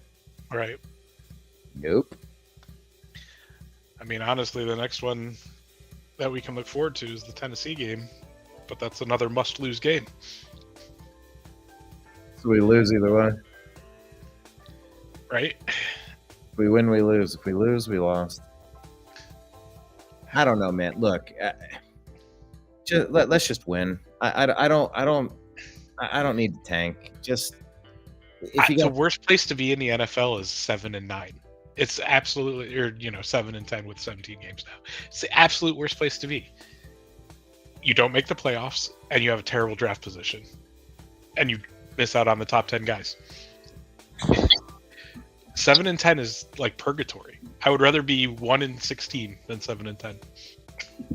Sal, we're talking about how bad it is. Welcome, Sal, everybody. You're down in Atlanta, Georgia, outside of Atlanta.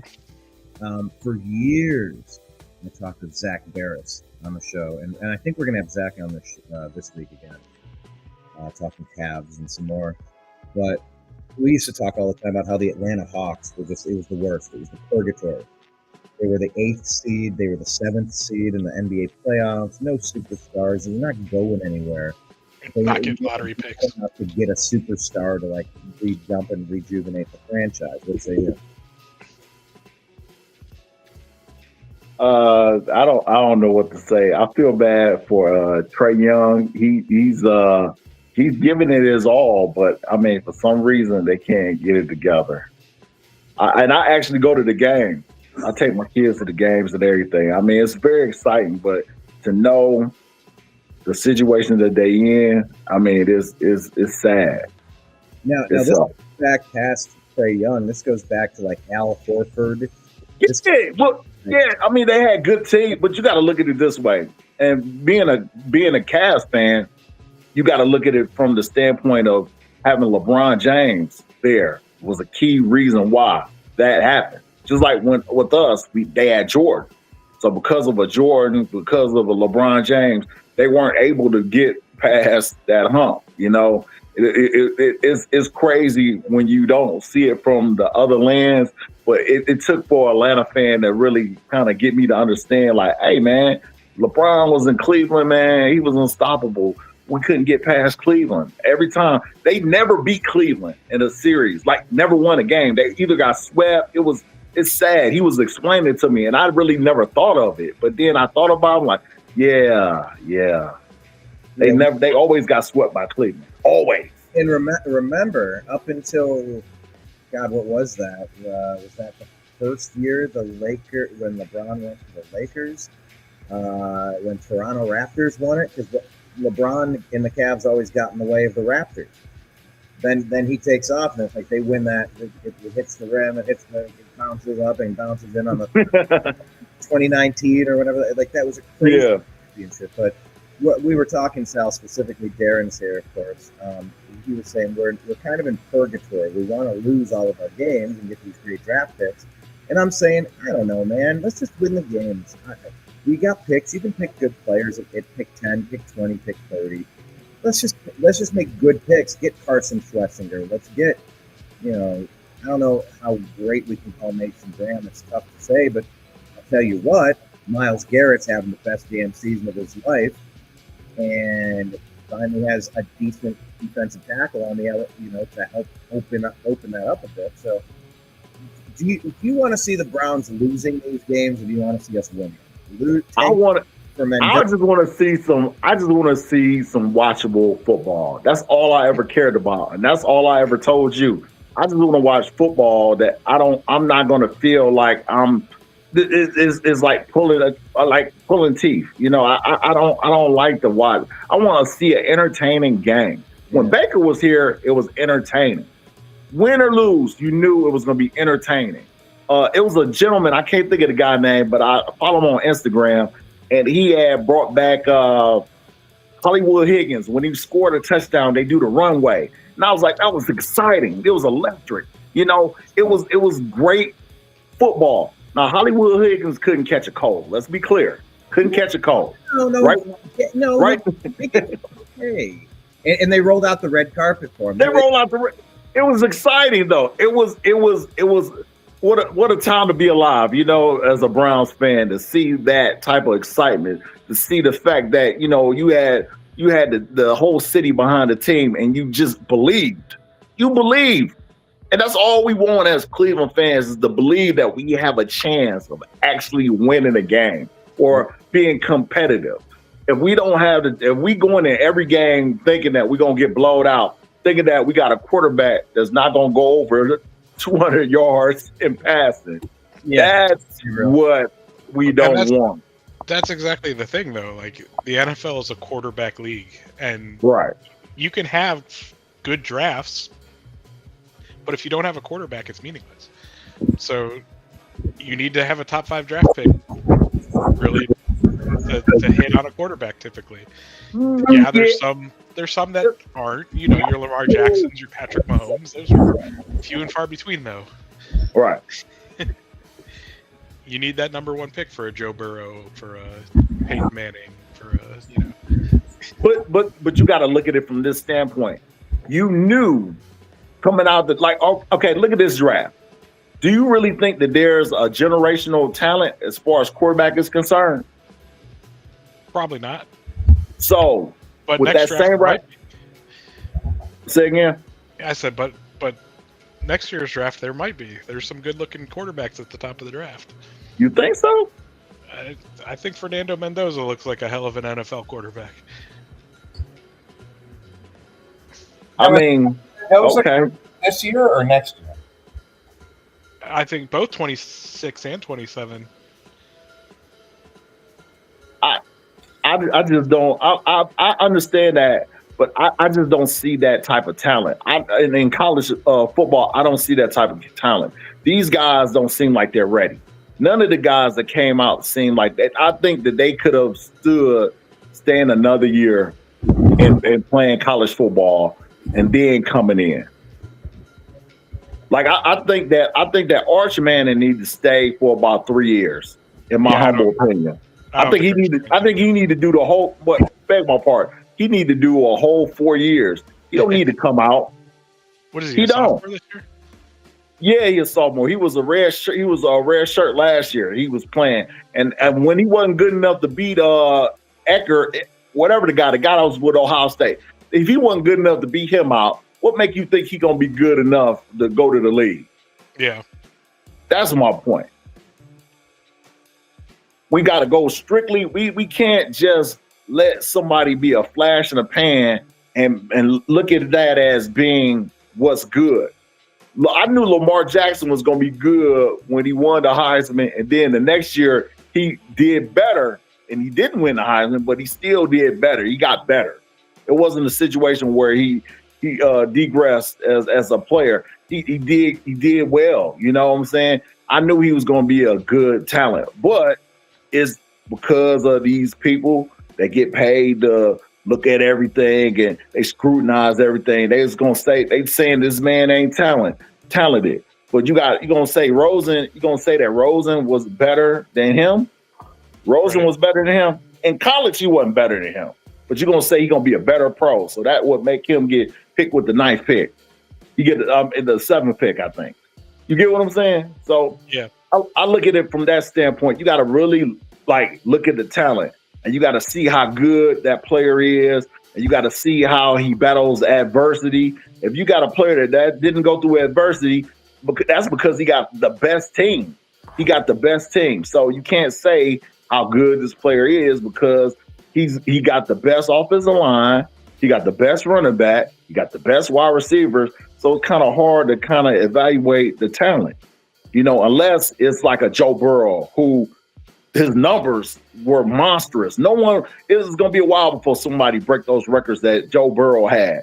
But he had all that talent. But you can tell that he was talented because he could throw the ball anywhere and he can hit in the NFL windows.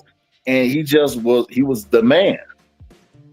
Yeah. So speaking of Julian saying, how awesome has he been?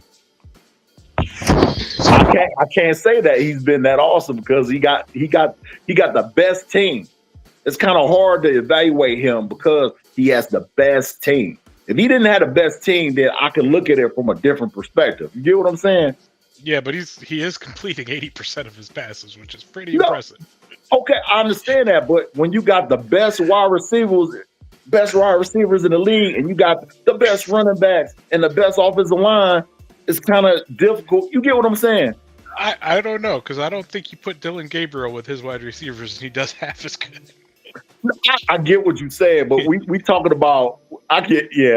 Of course, yeah. Like you got to have something to be completing 80% of your passes. Like no, I'm not saying that. Okay, I'll give you a better example. It's a kid that's in he's in a Division II school. Can't think of his name, but his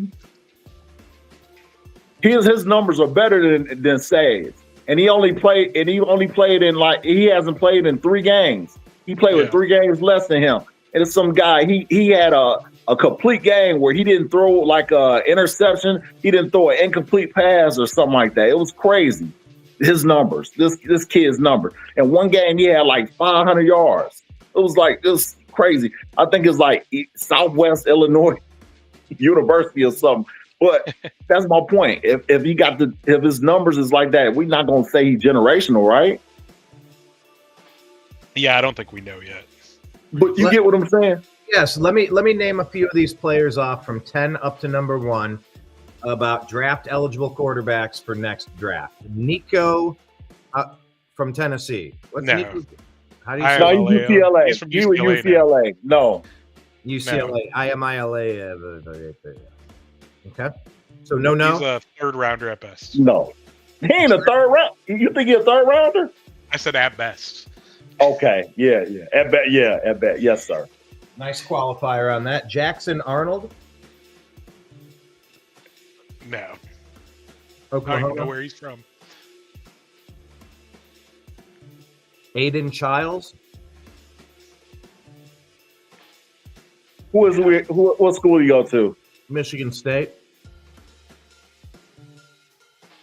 Nah, he's not that good. Ty Simpson, Alabama. He's all right. I can see him being a 2nd round pick or a 1st round pick, late 1st round. Darren. Yeah, he's probably early 2nd, late 1st. Now, Drew Aller, with the injury in this play, he's probably played himself out of something, right? He was considered. Nah, I think that his size, and the fact that I think somebody gonna do it. Someone's gonna do it. It's gonna be bad, but someone's gonna do it. Yeah. Somebody will take him. Arch Manning, we say, needs to stay in, like you said. Nah, he not coming out. No. Dante Moore, Oregon. Yeah, he's a 1st rounder. He's a 1st rounder. He's from my neck of the woods. He's from East Cleveland. Yeah. He's Lenora Sellers, South Carolina. He needs to stay in. He needs to go to Miami. Well, speaking of Miami, what about Carson Beck? Nah, he gonna come out though. He's coming out. He has to come out. He's gonna get picked. He's gonna be a 1st rounder, late 1st round. We mentioned Fernando Mendoza. Where do we think? What type of 1? Actually, he's gonna be. Yeah, he's number 1 pick. He's gonna be a top 5 pick. Who does he remind you of? Who does this game remind you of?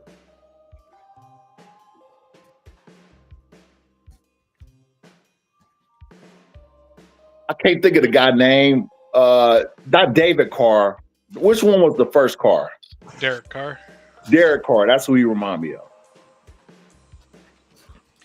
Yeah, I mean, he's just got. He's got good size. He's got good strength. Sorry, Darren. Go ahead. Yeah, he's just kind of your prototypical pro-style quarterback. 6'5", 220. This guy's big. You know, he could remind you of Flacco. I don't think his arm is like Flacco, man. Flacco's arm is crazy. Yeah. Flacco, you got to remember, Flacco, he had a freaking cannon when he was with Delaware. Yeah. Delaware. Hi, I'm in Delaware. And then, of course, Garrett Nussmeier, LSU. He's good. He'll be a top 10 pick. Yeah. So what's going on? Shedeur Sanders era begins? It should. He's I in think now. it has to. He's in. Is he? He is in. Whoa. What happened? What did I miss? The fans are going wild. Did they just like start him in the second half and not even bring? See, I feel that's the only thing that I don't like about Gabriel. The whole Gabriel thing I don't like about the saga was the fact that I don't think he got a fair shake. I don't think he got I won't say a fair shake. I'll say that it wasn't done out of it was done a certain way. I feel that it was done a certain way where they did this so they could put Sanders in. I don't think Sanders should have got picked by the Browns in the first place, but I think that our owner is I think he's crazy. I think Haslam is crazy. I think that they wanted to teach, they colluded, and they wanted to teach Sanders a lesson. They didn't want anyone to pick him, but I think Haslam picked him. And the only way he could play him where it made sense for him to play him was get rid of all the people that we had ahead of him, put in Gabriel, and had Gabriel to do what he did, to play the way he played. Because if Gabriel played just a little bit better than what he played now, he would still be starting. Let's be clear. If his numbers was better, he still would be starting. Sanders 2-for-1 and then a holding call. Yeah, but that's just kind of a statement that if he was good, he would still be playing. Yes, but he's not good. That's the problem. But it's the reason behind it. You get what I'm saying? So okay, if we had Pickens, we would have to play Pickens, right? Pickens, we already know what you're gonna get with Pickens. Come on now, Flacco. You saw what you was getting with Flacco. I don't know why we even picked up Pickens. I don't know what they were hoping for, like a Sam Darnold, Baker Mayfield diamond in the rough. Yeah.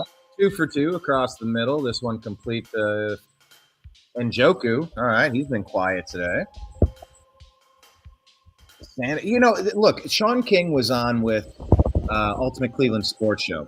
I guess he does like a weekly segment there. Former NFL quarterback. And he said the Browns screwed this up from day one. The way you do it when you pick two players like this, he said, you guys didn't understand why it made sense at the time, but I told you, you need to do it like this and say, I'm going to play both rookies. 1 game on, 1 game off, 1 game on, 1 game off, and we're going to have the season to evaluate. We're going to have the same batch of first stringers. Shedeur Sanders gets sacked. Ball comes out, fumble, recovered by the Browns. So that was not a great debut drive for Shedeur Sanders. And he didn't want to come out against out of all the teams, not the Ravens. Now Yeah. Well, remember the story was that the Ravens. That ball was popped out while he was with your up. third string left tackle. Thank you. No, or are we on a fourth string left tackle? Right up the middle, by the way. That was a spin move off of the middle linebacker blitz and then the A gap.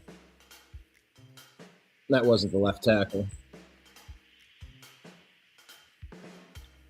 But yeah, I kind of liked the idea in hindsight. Like, just say, you guys are both, we're going to split all you. Now, we might lose rhythm, this, that, the other, but it's like, how else are we going to evaluate two quarterbacks? That's true.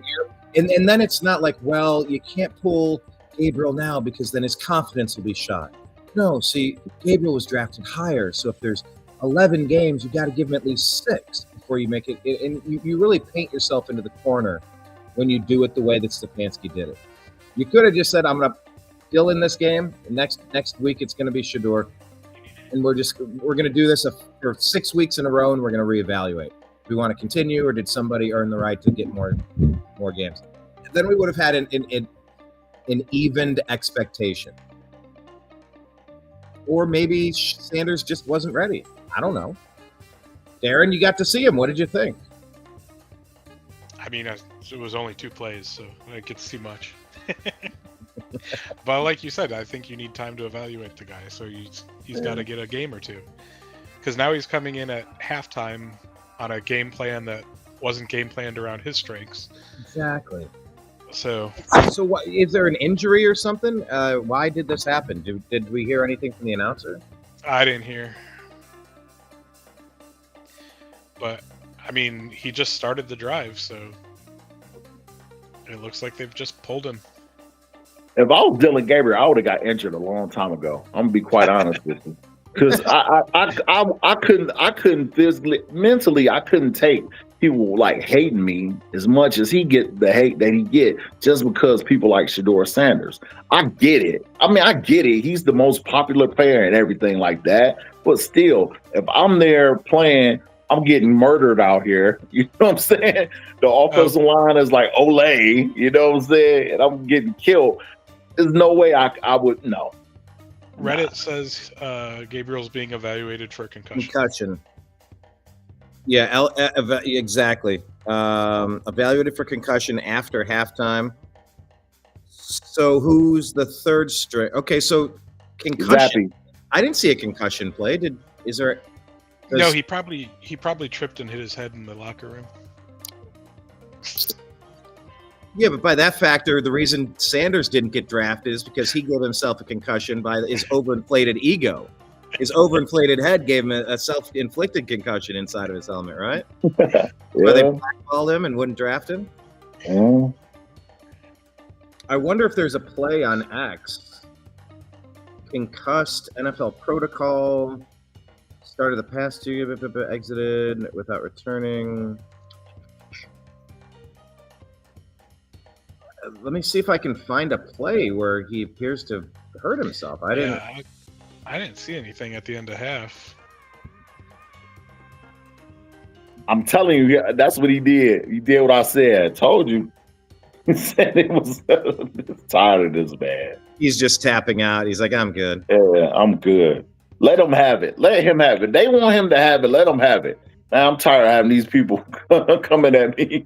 No, you know what it was? Remember that one where I said, hey, there's a great idea. It's almost like Kevin Stefanski, who tried to intentionally injure Baker Mayfield against the Steelers. Remember when I said, why is he calling Dylan Gabriel to do a quarterback sneak off to the left-hand side? Remember? And he got hit by 4 or 5 guys and the ball popped out. Remember that play? A few plays before halftime? Oh. That's the one they're saying gave him the concussion. I know. He's a football player. I'd play it, or else I would put it on the screen and show you, except YouTube would then demonetize the channel and take it down. Can't have them do that. NFL is so stingy about their clips. It's so and the WWE too. I did a tribute show to Hulk Hogan, and I played a little clip where they're in the locker room doing it, where Kane was doing impressions of Hulk Hogan, which is pretty great. Oh, they gave me a copyright strike, and they all these demands to take the video down. I'm like, oh, shut up, get over yourselves. I don't like WWE. I don't, especially when I saw that McMahon that thing. Oh my God, I didn't watch. I didn't. Don't watch it. If you want to keep your innocence about the WWE, don't watch it. Please don't. Don't watch it. It's sad, Mr. McMahon.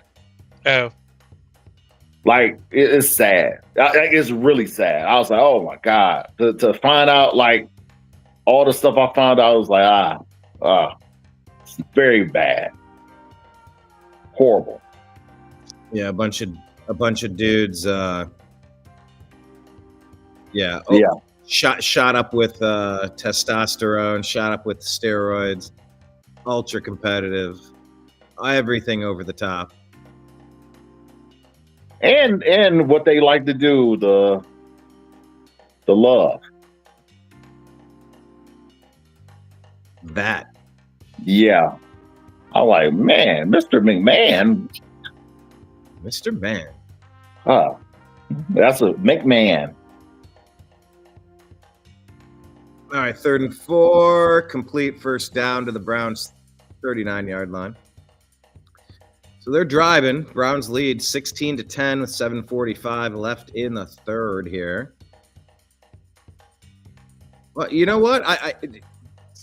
Sal, you weren't here for the beginning, but Darren, you want to tell him about your middle school theater experience? Because I think you're the one that did this. Like, we're gonna look back at this and say Darren Campo did this. He literally did this. We got it on tape. Let's roll the videotape. Let's rewind it back. I did say the only way we would see Shedeur Sanders is if Gabriel gets injured. And so the story you told was you're gonna go back to your. How did you say that? I said I'll take a page out of my theater experience in high school and tell him to go break a leg today. Wow. Darren did this today. Darren spoke this into existence. Hey, I'm willing to bet it's worse than that because, I'm willing to bet people were like, I can't think of the character on Major League, the Cuban guy.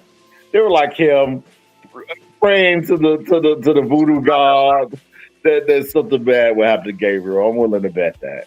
Serrano to Jobu. Yes, Jabuco. Yes. Holding, it looks like. That's a first down pass completion to the 20, but there were several flags, it looked like. I think that's offensive holding. They'll negate a first down catch to DeAndre Hopkins, thankfully. Or unfortunately, according to Darren, because we're supposed to lose out. Yeah. That would help us out as far as our picks are concerned. I wouldn't mind them losing out, getting a good pick, and then trading that pick to get some more picks. Wouldn't mind that. Wouldn't mind that. Yeah, because the 2027 draft might be even better. Yeah, that's what I'm thinking. With Jeremiah Smith and. Yeah, and that's what I wouldn't mind. I wouldn't mind them getting like a Jeremiah Smith and then getting a quarterback that getting a decent quarterback. That would be fine with me. I mean, if Sanders looks serviceable, do you just go out and get Carnell Tate in the first round next year? That would be nice too. But what's wrong with Tate? Why is he not starting? What happened? I heard it was a calf injury and he may be out the season. What? That's what I heard. I thought it was disciplinarian type situation. No, I think it was. He was limping. He was okay. He did not look himself. Sideline for the last two games. Calf injury emerged during pregame warmups ahead of the November 8th win over Purdue. Issue persisted, causing him to miss the UCLA game. Okay. Ryan Day describes it as short-term nagging ailment and emphasized caution to ensure Tate's full recovery, stating there's no long-term concern, expected to return soon, potentially for the Buckeyes' final regular season games. Of course. Yeah. Yeah, I mean, if you're hearing otherwise, they probably hold him out until the Michigan game. Yeah. Just because why? Why not? Like, you don't need him. Hold him out to the Michigan game, have him play against Michigan, play the championship, and then in the playoffs. Oh, yeah. The kid that took his place, though, he was playing well, too. Yeah, I mean, it's wide receiver you right now. Like, yeah. I didn't believe that until I saw him. Like, man, he's doing good, too. This kid. Whoa. Whoever's recruiting the wide receivers, give that man a raise. Well, that's Trubisky, right? Not Robisky, Hartline. Oh yeah, Hartline. That's what I meant. Hartline. Yeah, Hartline. Yeah. I mean, he's been elevated to what? He's the offensive coordinator. Is that it? Yeah. He's off. That's what I meant. Yeah, Hartline. That's what I meant. Yeah. Let's see who they got on the roster. Yeah. Can I sort by position? Yeah, so Hartline is both offensive coordinator and wide receiver coach. Right. And recruiter extraordinaire. Yeah.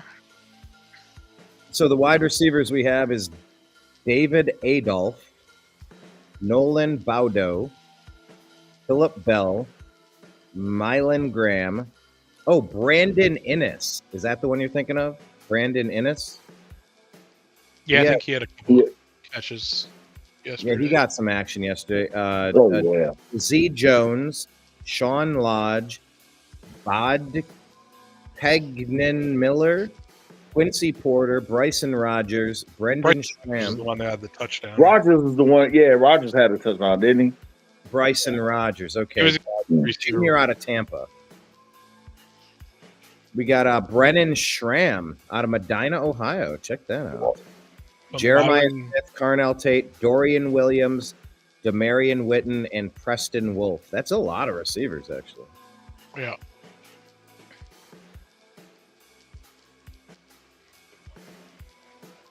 And then they're gonna pick up the kid. His dad played for the Bengals. That kid. Oh yeah, that's next year. Yeah. Him and his best friend are both playing for Ohio State. Is that And Pac-Man? they both were good. Yeah. Not Pac-Man Jones, but the other guy. He passed away. I can't think his name. He fell But out he of was good. a pickup truck. Yeah.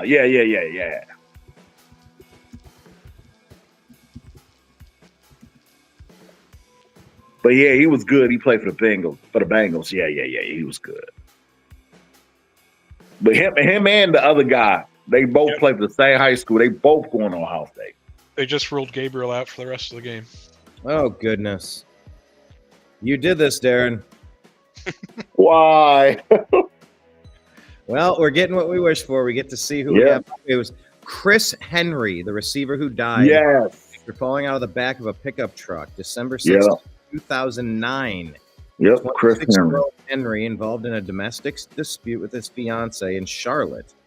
As she drove away in the yellow pickup truck, Henry jumped into the bed of the vehicle, but then fell out about half a mile from their home, suffering severe head injuries on a curvy residential street. Yeah. Yikes. Yeah, I didn't see that she was charged with it. They're showing Dylan Gabriel. Yep, it was that play. And I said, why are they doing that? I don't know. I didn't really see concussion there, I guess. He played 2 more plays, and then he was out at halftime. All right, out for the game. Shedeur Sanders. Uh-oh. Ooh, that was not good. Uh-oh. Oh, boy. First down run, not much happening there. Oh, no.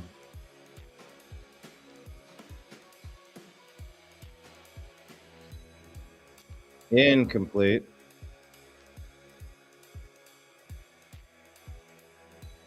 Third and 10. Ooh, he gets blasted here. If you're looking at the screen, we got a preview of what's to come. He gets blasted. Yeah. Oh boy. It's lucky we're not seeing Zappy. Give it a minute. Oh, they send the house. Yeah. Oh man, he got rocked, and that's an interception. Hey, Gabriel's not throwing interceptions.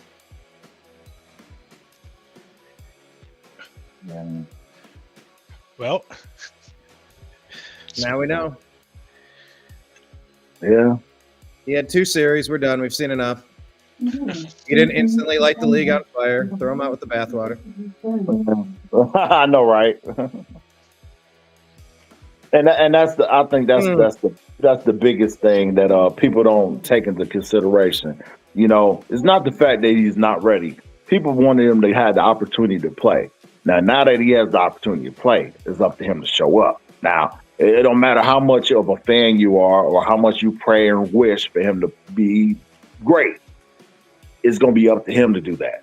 So that was always my biggest thing, because I got upset when I heard people just say crazy stuff, you know. And I was like, yeah, all right, like I can go along with everything you're saying, but the whole thing is that like Stefanski, I don't think that he's Brown's interception. yes, sir. None One Carson play Schwessinger. later response. What did I tell you, Darren? Sorry, Sal, I cut you off, but holy crap, Schwessinger intercepts Lamar Jackson. At the very beginning of this game, I said, there's a new sheriff in town in Cleveland with Carson Schwessinger. And I think Lamar Jackson figured it out as soon as he got hit by him. And my goodness, right there. That is a great game-changing play. He's our what I say he was. He's our Clay Matthews. He's a little Clay Matthews. He's a little Kenny Lofton. You know, kind of like you got it on lockdown in the middle. You just kind of have, you know, you're never worried about Kenny Lofton getting to a ball. Clay Matthews, he was always making the right football play. Oh, yeah. Sal, I interrupted you, though, if you can remember what you were saying. It doesn't matter.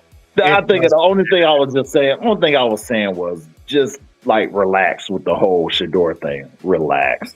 Because he got to prove it himself. You can't play for him. You can root him on and everything, but you can't play for him. His dad can't play for him. So it's up to him to show what we got. And what a blessing that he doesn't have to sit and stew in this. He doesn't have to lose the lead. He gets another shot at it. He's reviewed the play a couple of times on the sidelines. Hey, man, if you see him bringing the house, dump it off. Throw it incomplete. Don't, it's lesson learned, maybe.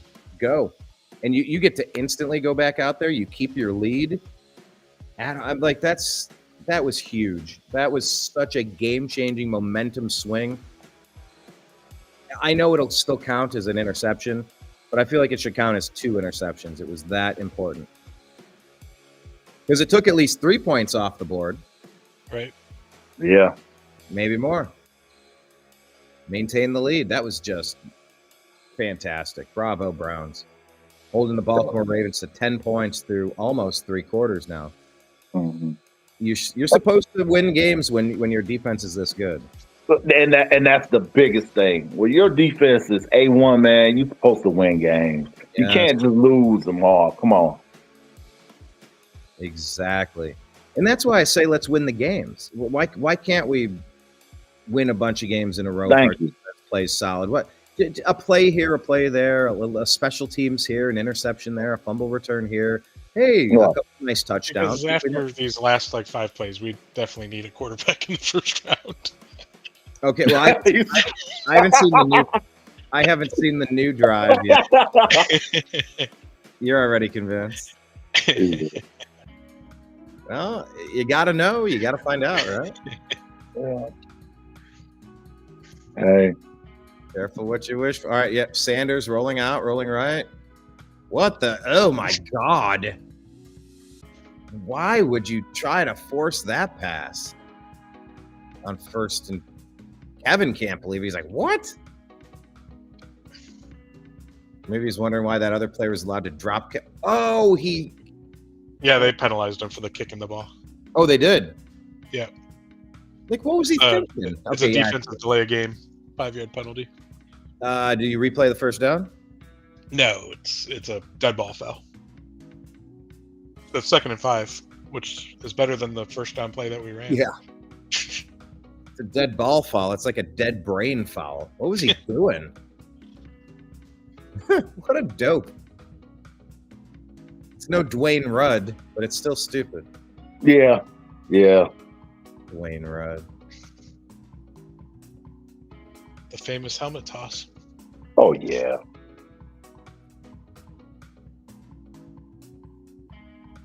Well, at least he wasn't under the United States flag. They pulled the flag over him, so that's something that's good. Brandon Whedon. Oh, that was funny. All right, 2nd and 5. Sal, where are you at in the game? You're watching? I'm not watching. You're doing the. Yeah, I've had to do that before. I swear, every week the games are on different streaming services. You just throw your hands up at some point and go, ah.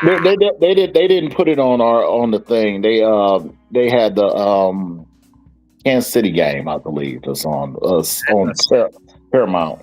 That's a stinker of a game. Denver just got a score.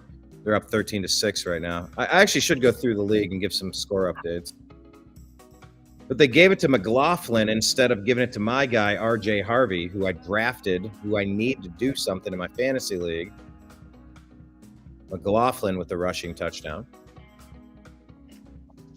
All right, 3rd and 3 for the Browns. 3:53 left in the third. Browns lead 16-10. That's right. The Browns actually lead. Shadur Sanders out of the shotgun. One back formation at the 30. Takes a few steps to the right, rolling left. He's going to scramble. And he takes a shot. But he gets up running. That's a sure sign. That was our first 3rd down conversion today. Are you serious? Okay. Yeah. Really? So how many yards did Gabriel have passing? 60. I bet it. What? What? You turned on Little John on us 68. right there. He was 7 of 10 for 60 60 yards. Jesus Christ. What? And half of those came on one play. 26 yards on a play. His longest passing completion. Yeah. And then the play after, he completed another pass, which was the first time he's completed back-to-back passes. See, and that, when I hear stuff like this, it made me think like, damn, Johnny Manziel really wasn't that bad, right? He just was on coke. No. He was that bad. No, he was that bad. I'm just saying, if he wasn't on that girl, he probably would have did better. The street terms, that girl. That's a story as old as time. How many people fall into that category? Yeah. Well, you can't say that for everybody. Lawrence Taylor, they said that he was getting dusted up. They said he was handcuffed to a bed or something, and he got released somehow. And someone gave him a ride like to the stadium, and he came in halftime, and he just like went crazy. Allegedly, LT, man. they say he was free basing. 3rd and 6. Sanders spins out of 1 sack, spins into 2 more. Once again, there's your backwards 17-yard loss of a play, Darren. That's what they always said about Shadur. He dicks around back in that pocket instead of staying there or stepping up. And instead of a couple of pocket to step into, well, when there's 7 guys in Say the it again. backfield. but there's ways the professionals throw an incomplete pass that doesn't take you back an extra 13 yards. But when you got an offensive line that can't block a fart, then that's the situation you in. Goodness gracious. They ought to just have like what are the little capes that the matadors use called? Yeah, what are those? Olay. Yes, that's what it looks like out there. Olay. It's awful. These guys are awful, man. This is crazy. Once again, this is what I told Darren before he jumped in, Sal. What a privilege it is to be upset that our favorite team is winning. We are the most unhappy, even while we're... Look, to be fair, it's because we know we're going to lose it. We're not taking advantage of the opportunity. No. We get first and goal at the 5. A field goal is not going to win us this game. We know we're going to blow it. But we are winning. We all feel miserable about being up by 6 points. I know. But this is the thing. You know, they got the thing that it does the analytics of the game where, like, if you're ahead, normally when you're ahead of a game, they have you being, like, up. They still got the Browns, like, going to lose the game. The percentage of them winning the game is still low. It's like 7. Let me find where that is. Did you see Sam Darnold was leading the MVP race earlier? Are you serious? That's crazy. Because have you looked at his stats today yet? Well, he had a good game. No. No, he's 17 of 28 with 169 yards and 4 interceptions. Wow. For -9 fantasy points right now. Wow. God. So I do that show Strictly Football. And I do that with Mike Berra, Jim Mitchell, and Ezrael Robinson. Mike Berra drove in from Vegas to Los Angeles. He's a huge Seahawks fan. So he is in attendance for this 4 interception stinker today. Wow. You know what? I'm gonna text it to. I'm gonna gotta document this. I gotta be like, yo, what a game.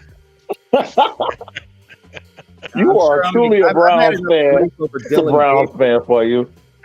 Oh yeah. We'll have to divide the cost of his tickets per interception and say. Well, here we go, Brian. This is. Remember how we were saying we just need to figure out how we're losing? Oh, you just figured something out? All right, hold on. Let me. Yeah. Oh God. Our defensive line became the Matadors this time. Oh, I looked that up too. Capote de Brega. During early stages, it's pink on one side, yellow on the other. Or more famously, in the final stage, it's called a muleta. M-U-L-E-T-A. Muleta. Muleta. Color red cape attached to a stick. Muleta. The muleta offensive line. Muleta. Earlier in the game, we were the Capote de Brega. Now we're a muleta. Oh, let me switch the. There we go. Oh God! Did you see Derrick Henry's 50-yarder? Another missed tackle. Who missed that tackle? Everybody. Ward finally took him down. Barely. Goodness. So through 3 quarters, we have the lead. But man, does it feel precarious. To say the least. Yeah, they're knocking at the door. I need some Myles Garrett heroics. 33 missed that tackle. And it's not like 33 is the first person to miss a tackle on Derrick Henry. But still. 5th straight game with more than 70 yards rushing. Longest streak in the NFL. Weird time to be in the NFL. I feel like 100-yard rushers used to be very common. Oh, yeah. Oh, yeah. Especially like in the 80s, right? Like everybody was like a 100-yard rusher in the 80s. You had to have a running back, back in that time. You're talking 80s. How about when Mack and Biner had 1,000-yard season the same year? That's what I meant the 90s. The 90s. The frozen tundra. What is that, the 60s?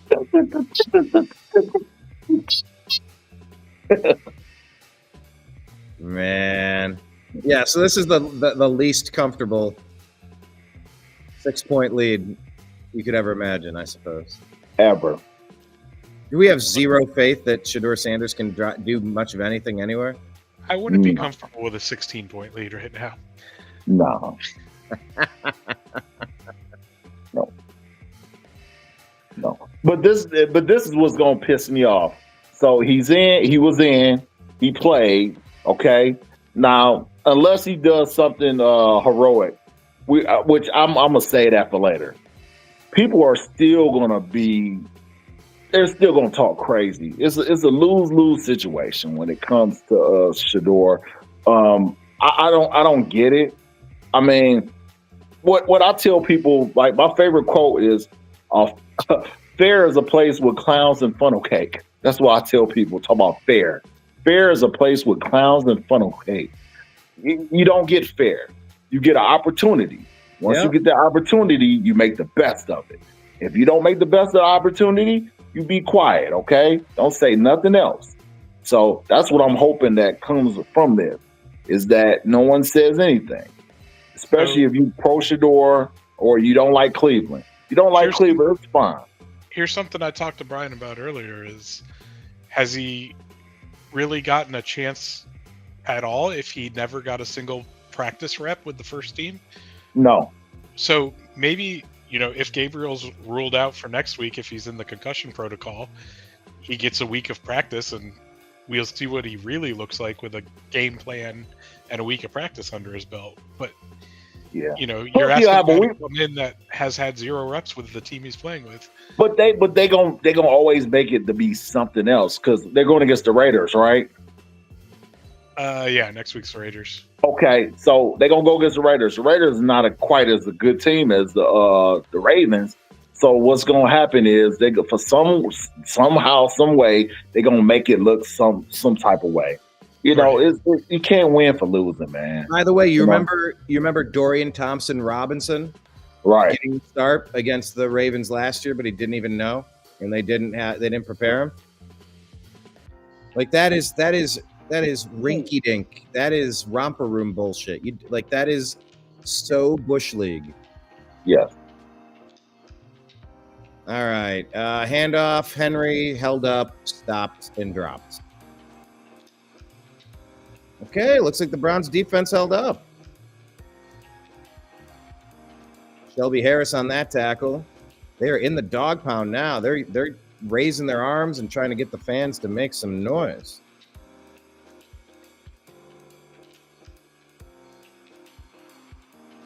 You remember when that used to be a home field advantage? Oh, How loud do you think the stadium is? Crazy. Shotgun, Lamar. Looking right. Pocket collapsing. Rolling right. Throwing it. Oh, there was an interception chance. Oh, 33 who missed the tackle. Could have. Oh, watch this replay on third down. That was an interception that could have been. Maybe he was going the other direction. He couldn't spin back around, but I thought he had a shot here. Okay, he jumped across his body to try to get it. I wish I got another angle on the replay. Tyler Loop. Browns still have a lead after Tyler Loop kicks this one through. Well, still got a whole quarter of football. We got to. Oh. I mean, we're all just sitting there going, well, how are we going to find a way to lose this one, right? Because it's going to take some... Huh? We'll find a way. Did you see how close they finally showed the replay, how close that could have been to an interception? Yeah, it was close. All Shador has to do is keep the ball. He's got to get some downs. We got to get some first down, of course. But I'm saying he don't really have to score. If they could take time off the clock, the defense is playing well enough to stop them. You know, even though you don't want to put it all on in the defensive hand like that, but that's our strength. So that's what we have to do. You know, well, I mean, we can already see this next drive coming up, right? It's going to be a first down run up the middle for 1 to 2 yards, a second down incompletion, and then 3rd and 8. He's going to be facing an all-out blitz again, and it's going to be 3 down. Like, it's just the Browns' game plan: first down, run it up the middle for 0, incomplete pass, and 3rd and long. And we're the Cleveland Browns. And we're the Cleveland Browns. I love that we all know that now. That's our name. What's We're the Cleveland Browns. Hey, let me do this. Buzz through the scores real quick. Seattle has the ball, 1st and 10 on their own 39, trailing 12-21 against the Rams. Arizona is getting blown out 10-35 against the 49ers. 13-13, all knotted up. Kansas City, Denver. That's entering the fourth quarter. And then the late game tonight is Detroit at Philadelphia. That should be a Detroit and Philly. Maybe that's gonna be good. The championship preview match, perhaps. Possibly. Rams are good too. There's a few good teams. But yeah, not a lot of late game games today.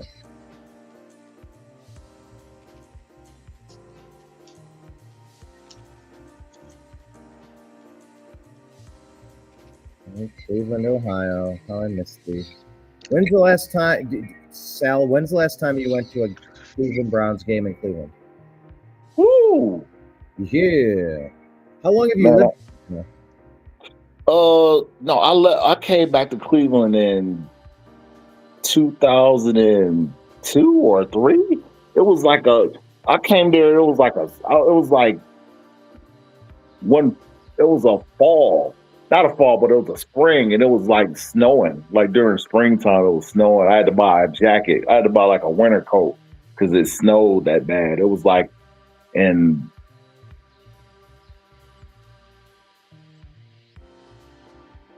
Let's say April, maybe. Oh my gosh, April either. the Browns tried something new. No, did they want to win? Did they play to win? Oh, hold on. They're showing a tribute to Bernie Kosar. Really hoping we can get an update. They said today might be the day that Bernie gets his transplant. Fingers crossed.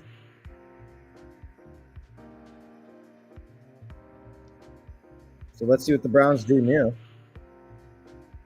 Shedeur Sanders under center, 14:01 in the game, leading 16-13. There's an end around. Oh, and he stays upright. All right, that's a gain of 8. Isaiah Bond, he exists? Isaiah Bond exists. Wow, maybe try getting the ball into the hands of your playmakers. But I'll tell you what this does. This slows their over-aggressive pass rush down a little bit. Because if you're over-pursuing, the number one thing you're supposed to remember is you go deep is the deepest back. But if you do a reverse successfully, you're able to, like, circumnavigate how deep the defenders get into the backfield. It'll slow them down. So I do like that call, actually. Quinshawn, first down and more. Out across midfield to the 43-yard line of the Ravens. Tick-tock, tick-tock, don't look now. The Browns got a first down, leading by 3. Because we're the Cleveland Browns. I know. But we punt. I like punting. And we punt. Punts. Guys, like, you know how, like, one day we came into high school and everybody was just quoting every Adam Sandler movie of all time? And, like, that was our social media back in the day. Oh, yeah. We just woke up and everybody knew, and we're the Cleveland Browns. It just happened. We all know it. I don't like my son with the 6'7" thing. That's dropping me crazy, man. Damn. I don't like your son's 6'7" thing either. No, we were just having a conversation this weekend about how dumb it is. By the way, let me give kudos of growth to Shedeur Sanders. He was facing pressure there. He was able to get the ball off as an incomplete near a receiver. Didn't take a sack, didn't overthink it, and kept it going. Didn't do anything super stupid. This is a very low bar for us to hurdle for me to be impressed, I guess. Well, you know what? He's not the only person that was like that. Remember RG3 was like that? Oh, like a lot of mobile quarterbacks are, because they think they can make every play on their feet. So they try to keep things alive. I call those recess quarterbacks or asphalt quarterbacks.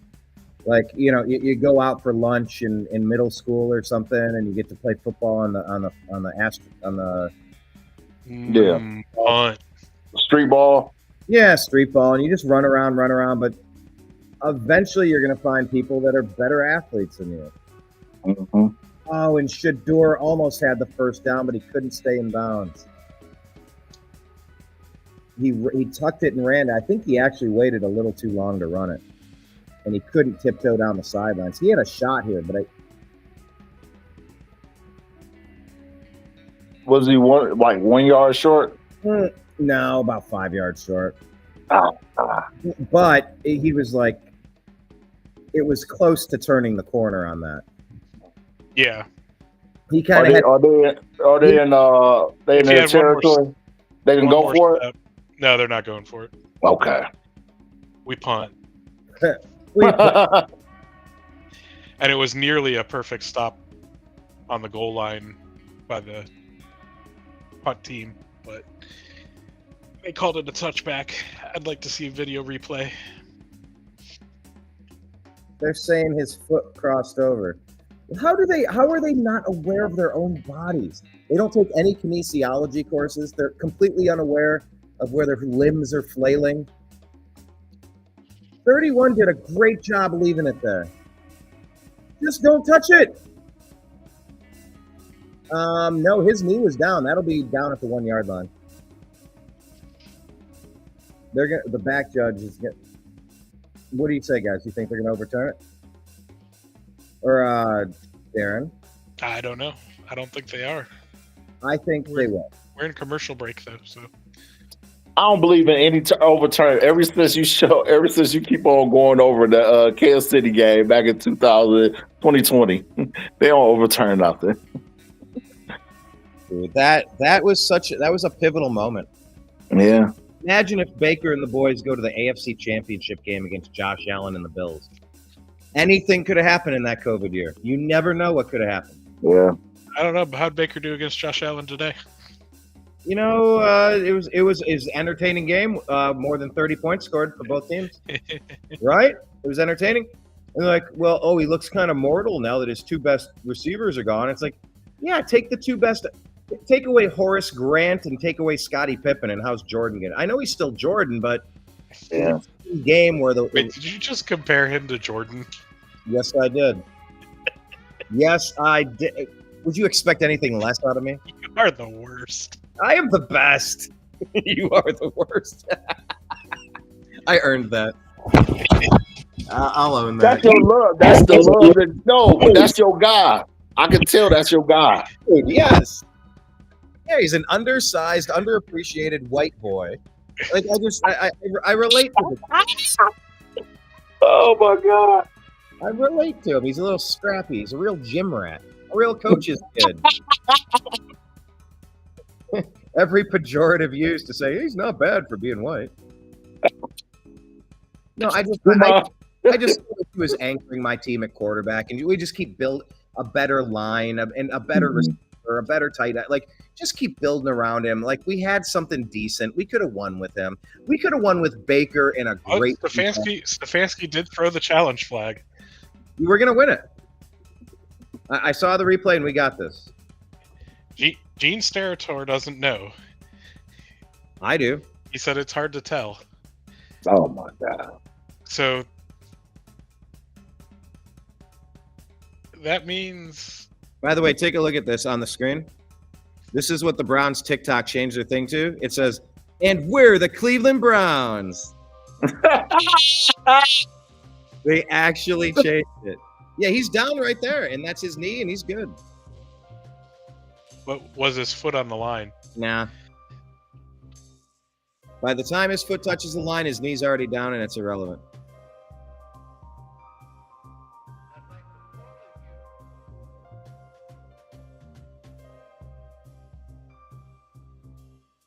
Now, hold on. Wait.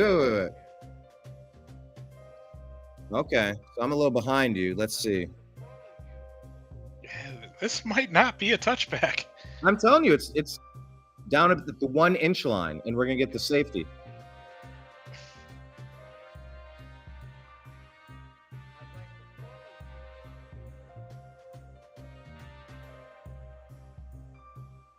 I'd put a quarter on it.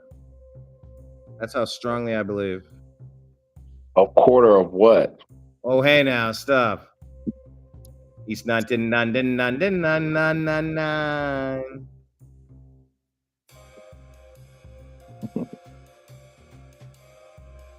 Weird, I can't see.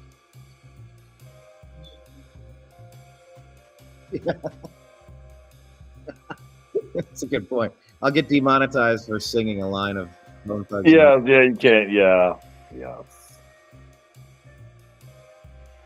This is crazy. Wow. Perfect. Oh, there's distance between the toe. And by the way, when his knee's down, it doesn't matter what the toe does.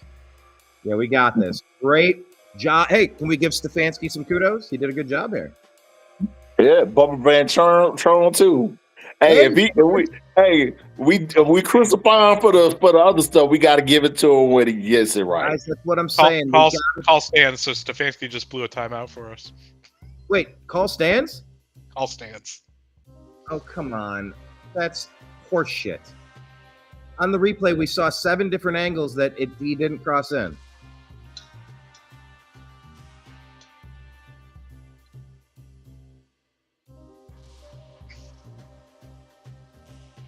They said it wasn't clear enough to overturn it. Yeah, because we're the Cleveland Browns. That's so wrong. Yeah, now we're losing this game for sure. That's so wrong. I don't like that at all. And then we can blame the refs like we always do. Well, if they want us to stop blaming them, they should stop doing it. Like that blatant helmet to helmet.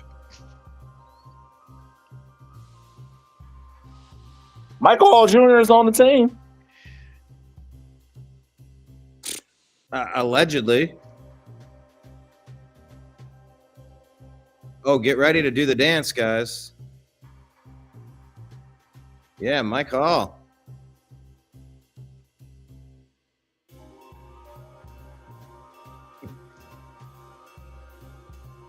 Remember when I said quarterbacks can't go backwards 10 yards and take a sack? That is correct. Lamar went back. He went back to 20 yards. Yeah, 10. Oh Lord. We got this. We're gonna have faith. Yeah, this first play was a gain of 20 to Zay Flowers. I'm a little behind. ESPN's a little ahead. Darren's like the perfect porridge right in between. Here I am. How was the grilled cheese, by the way? It was delicious. Yeah, regular. What kind of cheese, though? That's the question. White American. White American, like you. Mm. Oh, Lamar goes down. There's that sack. Oh, geez.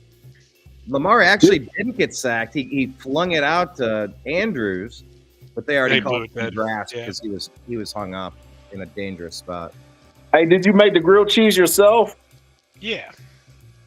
How did you make it? What do you mean? Walk us through the process and what butter? Did you use butter to butter the bread? What type of butter? Though? Huh? What type of butter? Lando Lakes. All right now. And Lando Lakes white American cheese. Is that salted or unsalted butter? Salted. Yeah. Oh, wow. What kind of bread though? Texas toast. Oh man. Woo. Now you say Texas toast. Do you get like a pre-sliced package out of the freezer and you pop it in the toaster? No. Just a loaf of Texas toast bread, you know. Okay, all right. The thick cut square loaf. Yeah. So you melt the butter, then you dip, you like smear it, or you? Nah, just spread the butter on the bread, put it in the pan. Okay. All right. A little cheese. All right. I do the Miracle Whip. Oh, yeah. Not butter, Miracle Whip. Use Miracle Whip. That's a Disney secret. You put that on there and you cook it with the Miracle Whip or mayonnaise. Yeah. Cook it with that, and it makes the cheese melty, very melty. I like the buttery flavor though. Gotta have butter. Yeah. A little browned butter never hurt anybody. Oh yeah, no. Butter makes it better. Yeah. Just like bacon. Yeah. Oh yeah. Now you said prosciutto. You added prosciutto to this. Yeah. Oh. Woo. Make it fancy. Fancy. See, I would get something like that and have a soup, like a tomato soup. I did. Oh man, that's great. Best day ever. Oh, Chiefs take the lead. Who's scoring in that game, by the way? Touchdown, Travis. Travis Kelce. Yeah. Ohio kid. Oh yeah. They take what was it, 13? So it's what, 20-13 now? Yeah, I believe so. It might be 20-16. 7.5 minutes left. It's 2nd and 10. Oh man, a 3-point game. I know. This is crazy. Oh, it's 19-16 because Butker's extra point was blocked. That guy.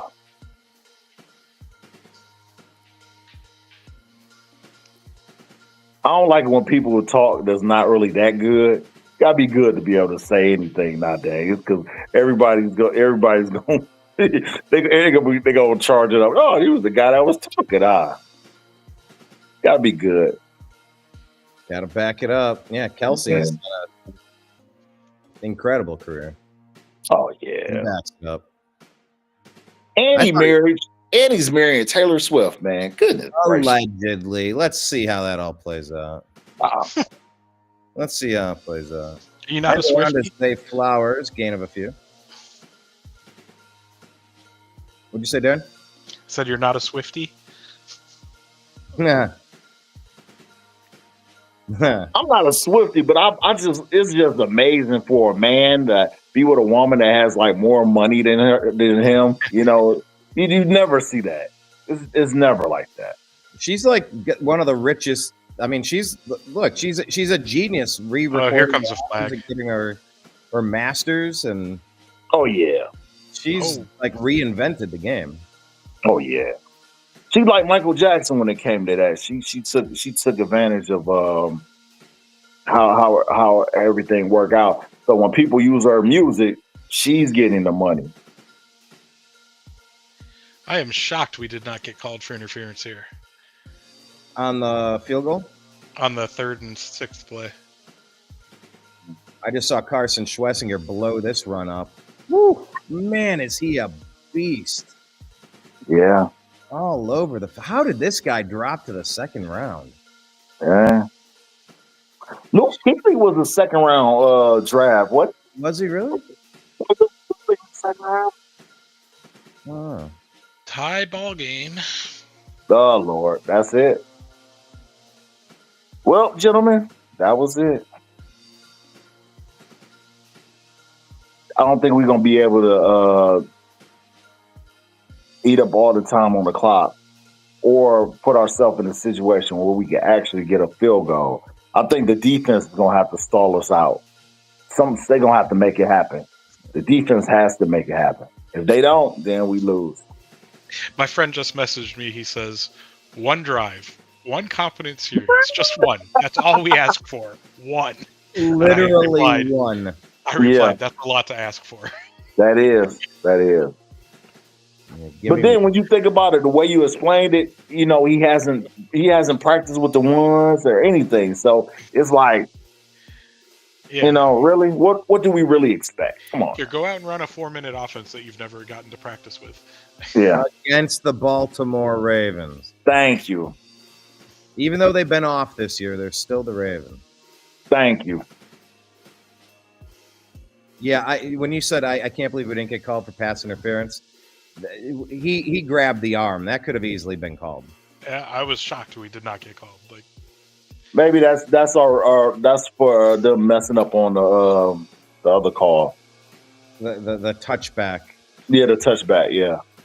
Yeah, you know how much different this game goes if they have to start this from their 1-inch line. That's what she said. Yeah.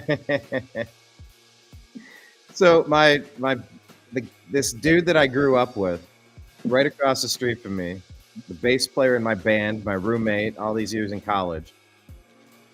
He comes out to visit, go out to this pizza place, really cool place in a big old church, awesome place. And the waitress comes over and we're talking about the pizza and says something about what's this one? He goes, oh yeah, that's the 20-inch. And he looks at her and goes, well, if there's anybody who loves taking 20 inches, it's this guy. It was like a mic drop. Like we could have just all got up and walked out. Like it was such an unexpected joke. Oh God. That was funny.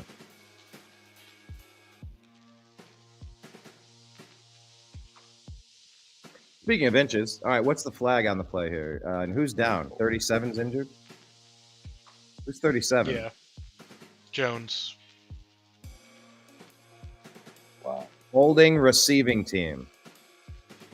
Jesus. I feel like they could just let that slide. Oh, he's No, they hurt. got to make up for the non-pass interference call. Yeah. So all game long, we're just making up for things that aren't the things.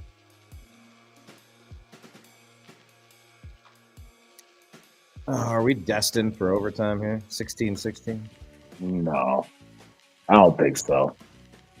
Oh gosh, it's another. I was blocking somebody and a dude rolled up and blew my knee out for Jones. That's terrible.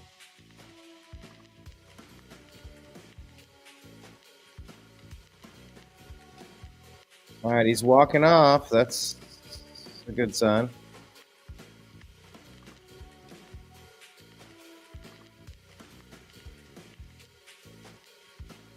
Yeah, we just need one drive, one good drive here.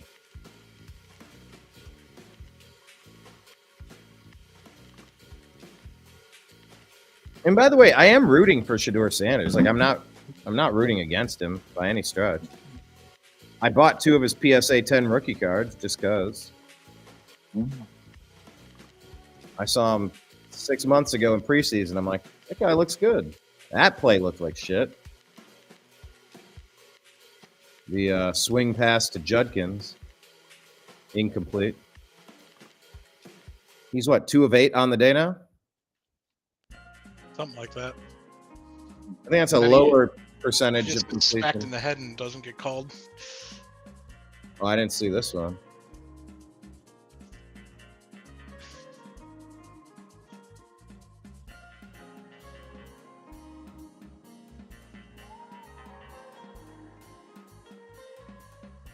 Second and 10 out of the shotgun. Shedeur. Looking, throwing across the middle. Harold Fannin. He's got a guy draped over the top of him. No call. No, my I thought Hamilton was early there.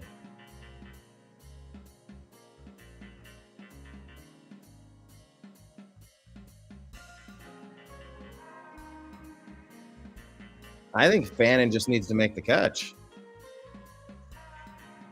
Oh yeah, he did get hit in the head. Since when are you allowed to punch quarterbacks in the head?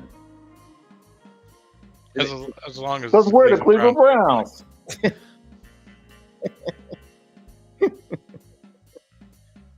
Oh, there's Shedeur running backward for 17 yards and a flag. The flag is going to be intentional grounding, right? There's 2 flags. One's holding, the other's intentional grounding. So the offensive line held and still let 3 people in the backfield. Jesus. And Dylan Gabriel's not that great, but he's better than Shedeur. We're learning a lot of lessons today.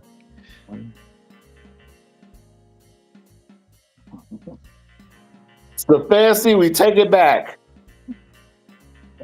Darren will never take it. Look at Darren's logo.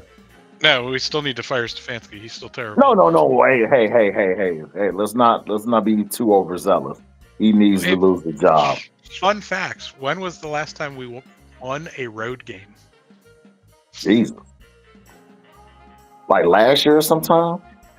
When is the last time we won a road game?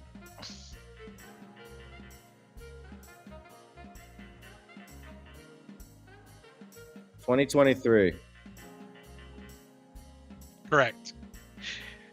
It's been 2 seasons. Really? It's been a while. Big call. We're Who did we 0-5 this beat? year, and we're 0-8 last year. Who do we beat? The Bears or somebody? Who was it? Must have been somebody who beat themselves. That was not a great punt. That goes out at like the Brown. Where was that? Browns 40? Yeah, something like that. Cleveland 35? Punt. Punt.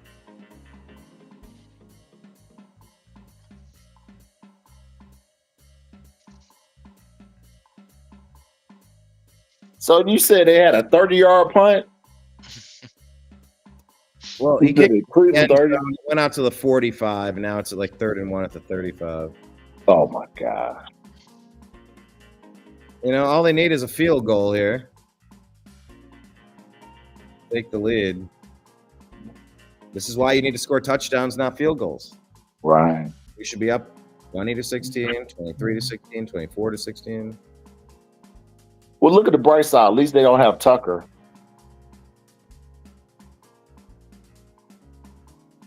That does really massage my nerves a little bit. Yeah. So do we see Bailey Zappi next week? Oh boy! Wait, hold I on. We think so. got to stay on Tucker because I heard Tucker wasn't a Tucker. Mm. I'll keep working on those. Bailey Zappi next week? No, I don't know. You got to give Shador a week. No, you stick with Shador. You think so? Yeah, you have to. Nah, well, yeah, I guess you're right. You do have to give him a chance now. You do. At least he'll be able to be with the ones and he'll understand the plays. And he's got game footage now, and you can break it down and Oh practice. my god.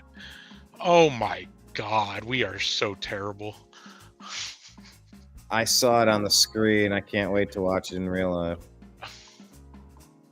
The screen being up here right above me. Oh, they scored? Yeah. On 3rd and 1. On 4th and inches. Oh, wait. Oh, we did stop him. I'm one more play behind. I was like, how did he get a touchdown out of that? Any penalty flags on the play? No. This was just terrible. Charles Barkley, terrible. Terrible, aren't he? Terrible. Terrible. Horrible. Terrible. Horrible. I got to see Frank Caliendo do stand-up recently. It was great.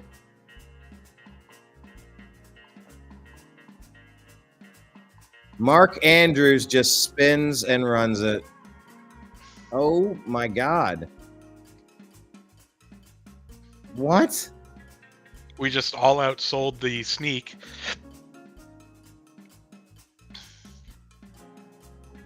Just all out sell out to the sneak and let Andrews go 30 yards. And they're just laughing.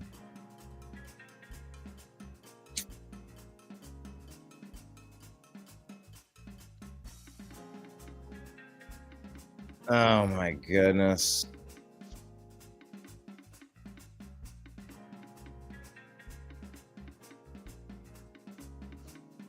.231 left in the game.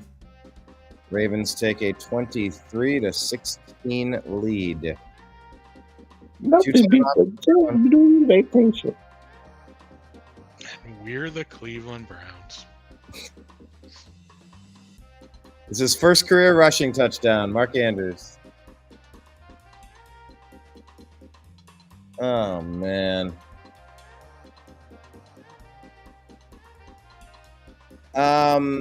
If that's his first career rushing touchdown, I can assume he's never done this before. Does this mean this is the first time they've unveiled this play? Because it is part of a package I've seen the Ravens run before. But is this a variation of the formation that wasn't on game film until today? Probably. But someone still has to have outside containment. Someone's still supposed to be... That's supposed to be wide open. Just, yeah. Los Angeles Rams have defeated the Seahawks 21-19. KC's up 19-16 on Denver. 49ers beat the Cardinals 41-22. Mm. And of course, the big game tonight, Lions, Eagles. Oh my. Lions are going to win. Think so. Yeah, the Eagles, they look, you see them the last game? They look horrible against the Packers. They should have lost. They should have lost. Saquon has disappeared. Where's Saquon at? Hanging out with A.J. Brown. Yeah. All right. There's a nice pass. Oh, well, that's good. You're a little ahead of me, it seems. Here's a question. Let's say we go in and score a touchdown. Do you go for the extra point or to win the game? You go for the win the game. You have to. You don't want to go overtime. I don't know. Did you just talk yourself out of it? Where are the Cleveland Browns? Where are the Cleveland Browns? All right, there's Shador looking. Oh, all day to throw. Nice pass across the middle. That's what Darren was talking about. Down to the 40-yard line. Harold Fannin is getting up, and Buchanan's like, bro, scoreboard. Hey, Rook, scoreboard. Bowling Green's finest, Harold Fannin Jr. Hey. All right, 1st and 10, 2 minutes, 2 seconds left. Can you get the snap off? Damn it, why didn't you even run the play? That's Stefanski. Who do we blame on that for not being able? Because with the 2-minute warning, you have an extra timeout right there if you play your cards right. I blame Stefanski. The fancy. For not giving him game prep throughout the week. Exactly.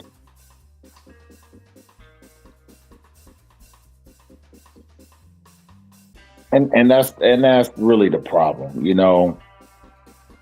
When you have all your eggs in one basket, that's what happens. Shador should have been there with Dylan, and they both should have gotten those reps. And this is what happens when you're the smartest guy in the room. Why can't you run 2-minute drills at the end of practice? One for each guy. You know, my thing was always this, because I've always had it in my mind that I would like to be a football coach. I do understand the game well, and one of the things I've always wanted to do was make an assistant coach or a trainer or somebody on the team and just go, all right, I want you to roll through our whole practice, and I want you to go give him the kiss of death. I want you to just go toss the red breakaway jersey over top of different players, and they have to run out and get their replacement. Throw second string in throughout keep everybody on their toes. Everyone listening to the play calls, everyone following the walkthroughs, because we're just grabbing random players. We're going to be like, touch of death, bam. You're out, you're injured, bring in the backup defensive end, bring in the backup quarterback, bring in the backup wide receiver. Like, everyone needs to be ready to just jump in and next man up. You don't talk about it, you be about it. You practice it that way. I've always wanted to do that. And I don't know. That's why Belichick always been successful, because everyone knew what they were supposed to do. And they cared. When you see people not caring, I think that's the biggest testimony on the coach. If you see people not caring, attitudes are a reflection of leadership. So if your leadership is piss poor, the team's gonna be piss poor. And that's why Kevin Stefanski should be fired. They keep showing the guy with the spray painted 1-2. Mm-hmm. He's holding it up above his head. It's dorky, but it's whatever. It's endearing. Craptacular, we say. 1st and 10, 2 minutes. Browns trail by 7.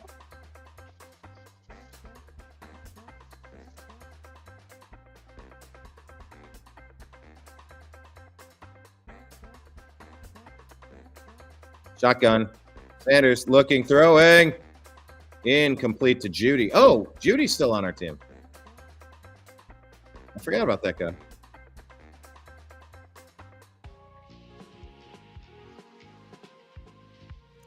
That stops the clock at least. 1:55 to go. 2nd and 10. How many times have he gotten the ball? Judy. Nah. You shook your head. Not many. Nah. Oh, my God. Okay. We're cooking a little bit. All right, we're at the 40 of the Ravens. Shador Sanders out of shotgun. Pressure. Throws. Incomplete. To Harold. Yeah, Fannin just drops that one. But the next play is positive. Oh, he didn't drop the way. It wasn't in a good spot, and he was blank. Wait till you see the replay. It goes right through his hands. Oh shit! Really? Yeah.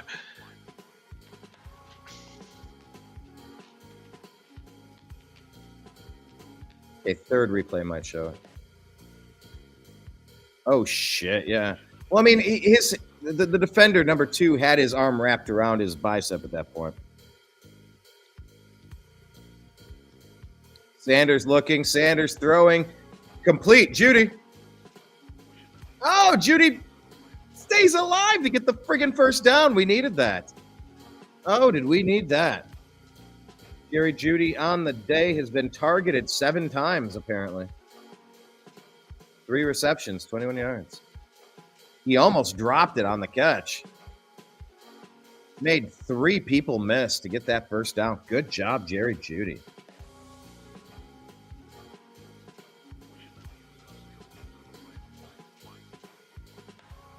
.142 left in the game. Browns trail 16-23. Sanders looking. Sanders running. 30, 25, and hit at the 24. Tick-tock, tick-tock, tick-tock. Browns have 2 timeouts left. 1:30 left in the game. Number 14 is up really gimpy for the Ravens. He's hurt his arm. They're trying to hide it, but I say you go right at him. Go to 14. Somebody call that in. Attack 14. He can't move out there. And he's confused on the play. He's blitzing. Ooh, Sanders spins out of that one. Throws it deep. Oh, shit. He had him and he missed him. Oh, he had Isaiah Bond in the end zone and he missed him. Oh, shit. Darren, how close was that? Not as close as this next play. Oh, shit.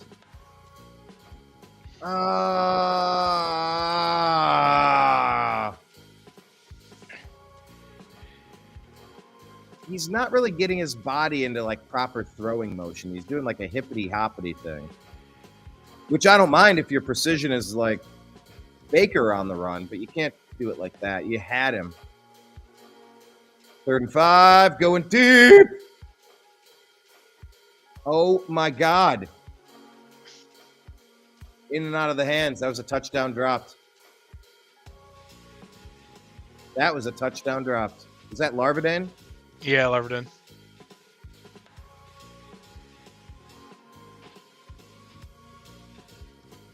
That was good defense. Oh my God, he hit. Number 3 on the Ravens ripped it right at the end.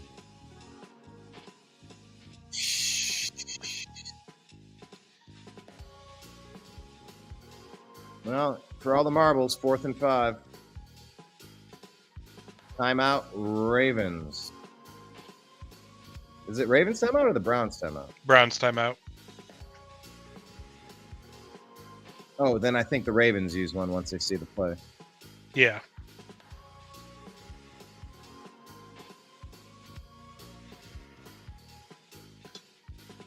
It's coming down to this, fellas. At least it's competitive.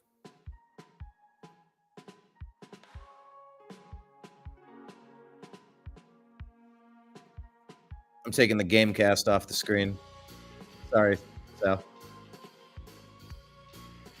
I'm going to listen to Darren try to not give it away. I'm stoic, man. I'm stoic. A true stoic would never say such a thing. Yeah. 4th and 5. All right, here we go. 4th and Marbles 5. right here. Out of the shotgun. Timeout, Ravens. All right. Darren's ahead of me.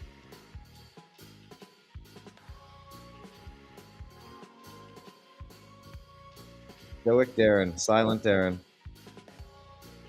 Remembering that he has a mute button on his head. Well, I guess I'll see you guys next week. All right, Darren. Because we're the Cleveland Browns. And we're the Cleveland Browns. Stoic Darren. At least he didn't give it away.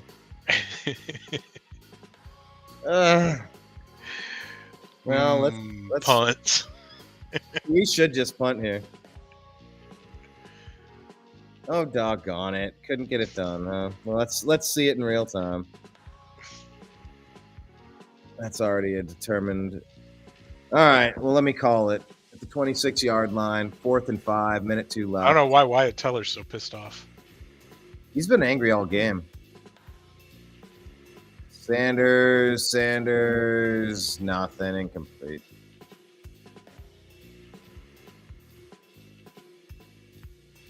Well, not enough timeouts to make a difference. Sanders got to play. Maybe he could have been prepped a little bit better. There's storylines.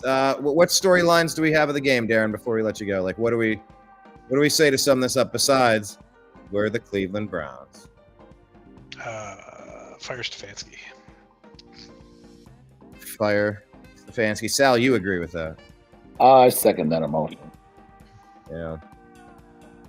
But who are we going to get to really replace them? That's my John Gruden. Chucky would be my first choice. John Gruden, Chucky. Okay, so who will be the offensive coordinator? Whoever Chucky wants. Okay. But we'll keep Schwartz too. Yeah, probably keep Schwartz. We could keep Jim Schwartz as the head coach and bring in Chucky to be the offensive coordinator. Do you think he'd do that or no? No. Probably not. He had a point of his career that he wouldn't do that.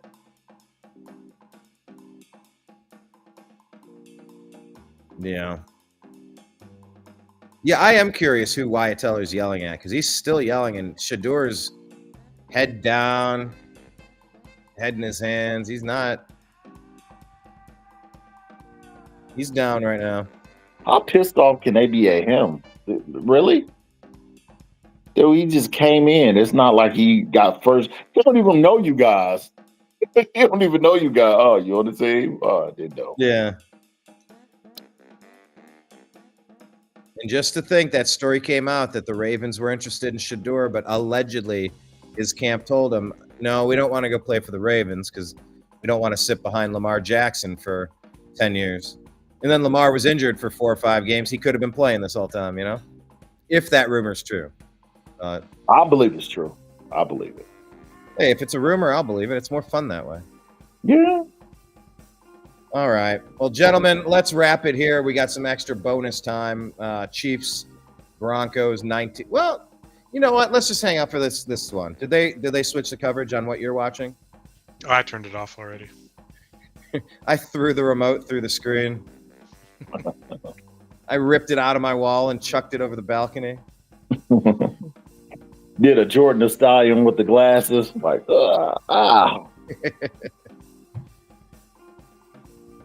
Mainly because we're the Cleveland Browns. We're the Cleveland Browns. All right, no, that's actually, I think let's wrap it by saying we're the Cleveland Browns. It sums it up. We got to see Shador like you wanted. Darren is the reason why this happened. Let Cleveland Browns universe know. Rewind it to the beginning. You'll hear where he says, break a leg, Dylan Gabriel. It's time to see Shador Sanders. Sure enough, we see Shador Sanders. Now this week, we're going to get a week of Shador prepping as the number 1 quarterback, perhaps, depending on the concussion protocol guidelines. or Bailey Zappi. Or Bailey Zappi. Or Bailey's. Maybe we could trade for Joe Flacco. Isn't Joe Burrow about ready to come back? Allegedly. No. He got hurt. He out for the year, right? No. He's coming back. He coming back. No, he's coming back. But... Too late.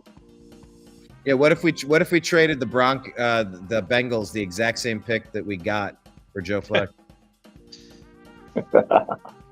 I think the trade deadline is a little past. Yeah. Can't do Can we make a special Brownsy exemption? Yeah. Petition the league. Hey guys, we want a mulligan. Can we get Joe Burrow back? Can we get Flacco back? The other Joe. Yeah. No, we'll see. The What we old got. Joe. So all eyes on the quarterback position. Prayers up to quarterback Dylan Gabriel. Concussions, I think. And Bernie Kosar, let's keep our eyes peeled, fingers crossed. Dear Lord, be with Bernie if you can get him that transplant that he so desperately needs. Please do that. Amen. And I'll plan on watching some Browns next week for some reason. Mm-hmm. Some reason, fellas. Mm-hmm. All right. Well, thank you all for being here. Give me final word, Darren, and then Sal, and we'll wrap. As always, Fire Stefanski. As always, Fire Stefanski. Sal? And we're the Cleveland Browns. That's all I could possibly hope for. Fire Stefanski. We're the Cleveland Browns. Signing out until next week, fellas. We'll see you later. I appreciate you all. I love you, and we will talk to you again soon. Take care, everybody. Peace out. Hi, this is Aaron Metcalf.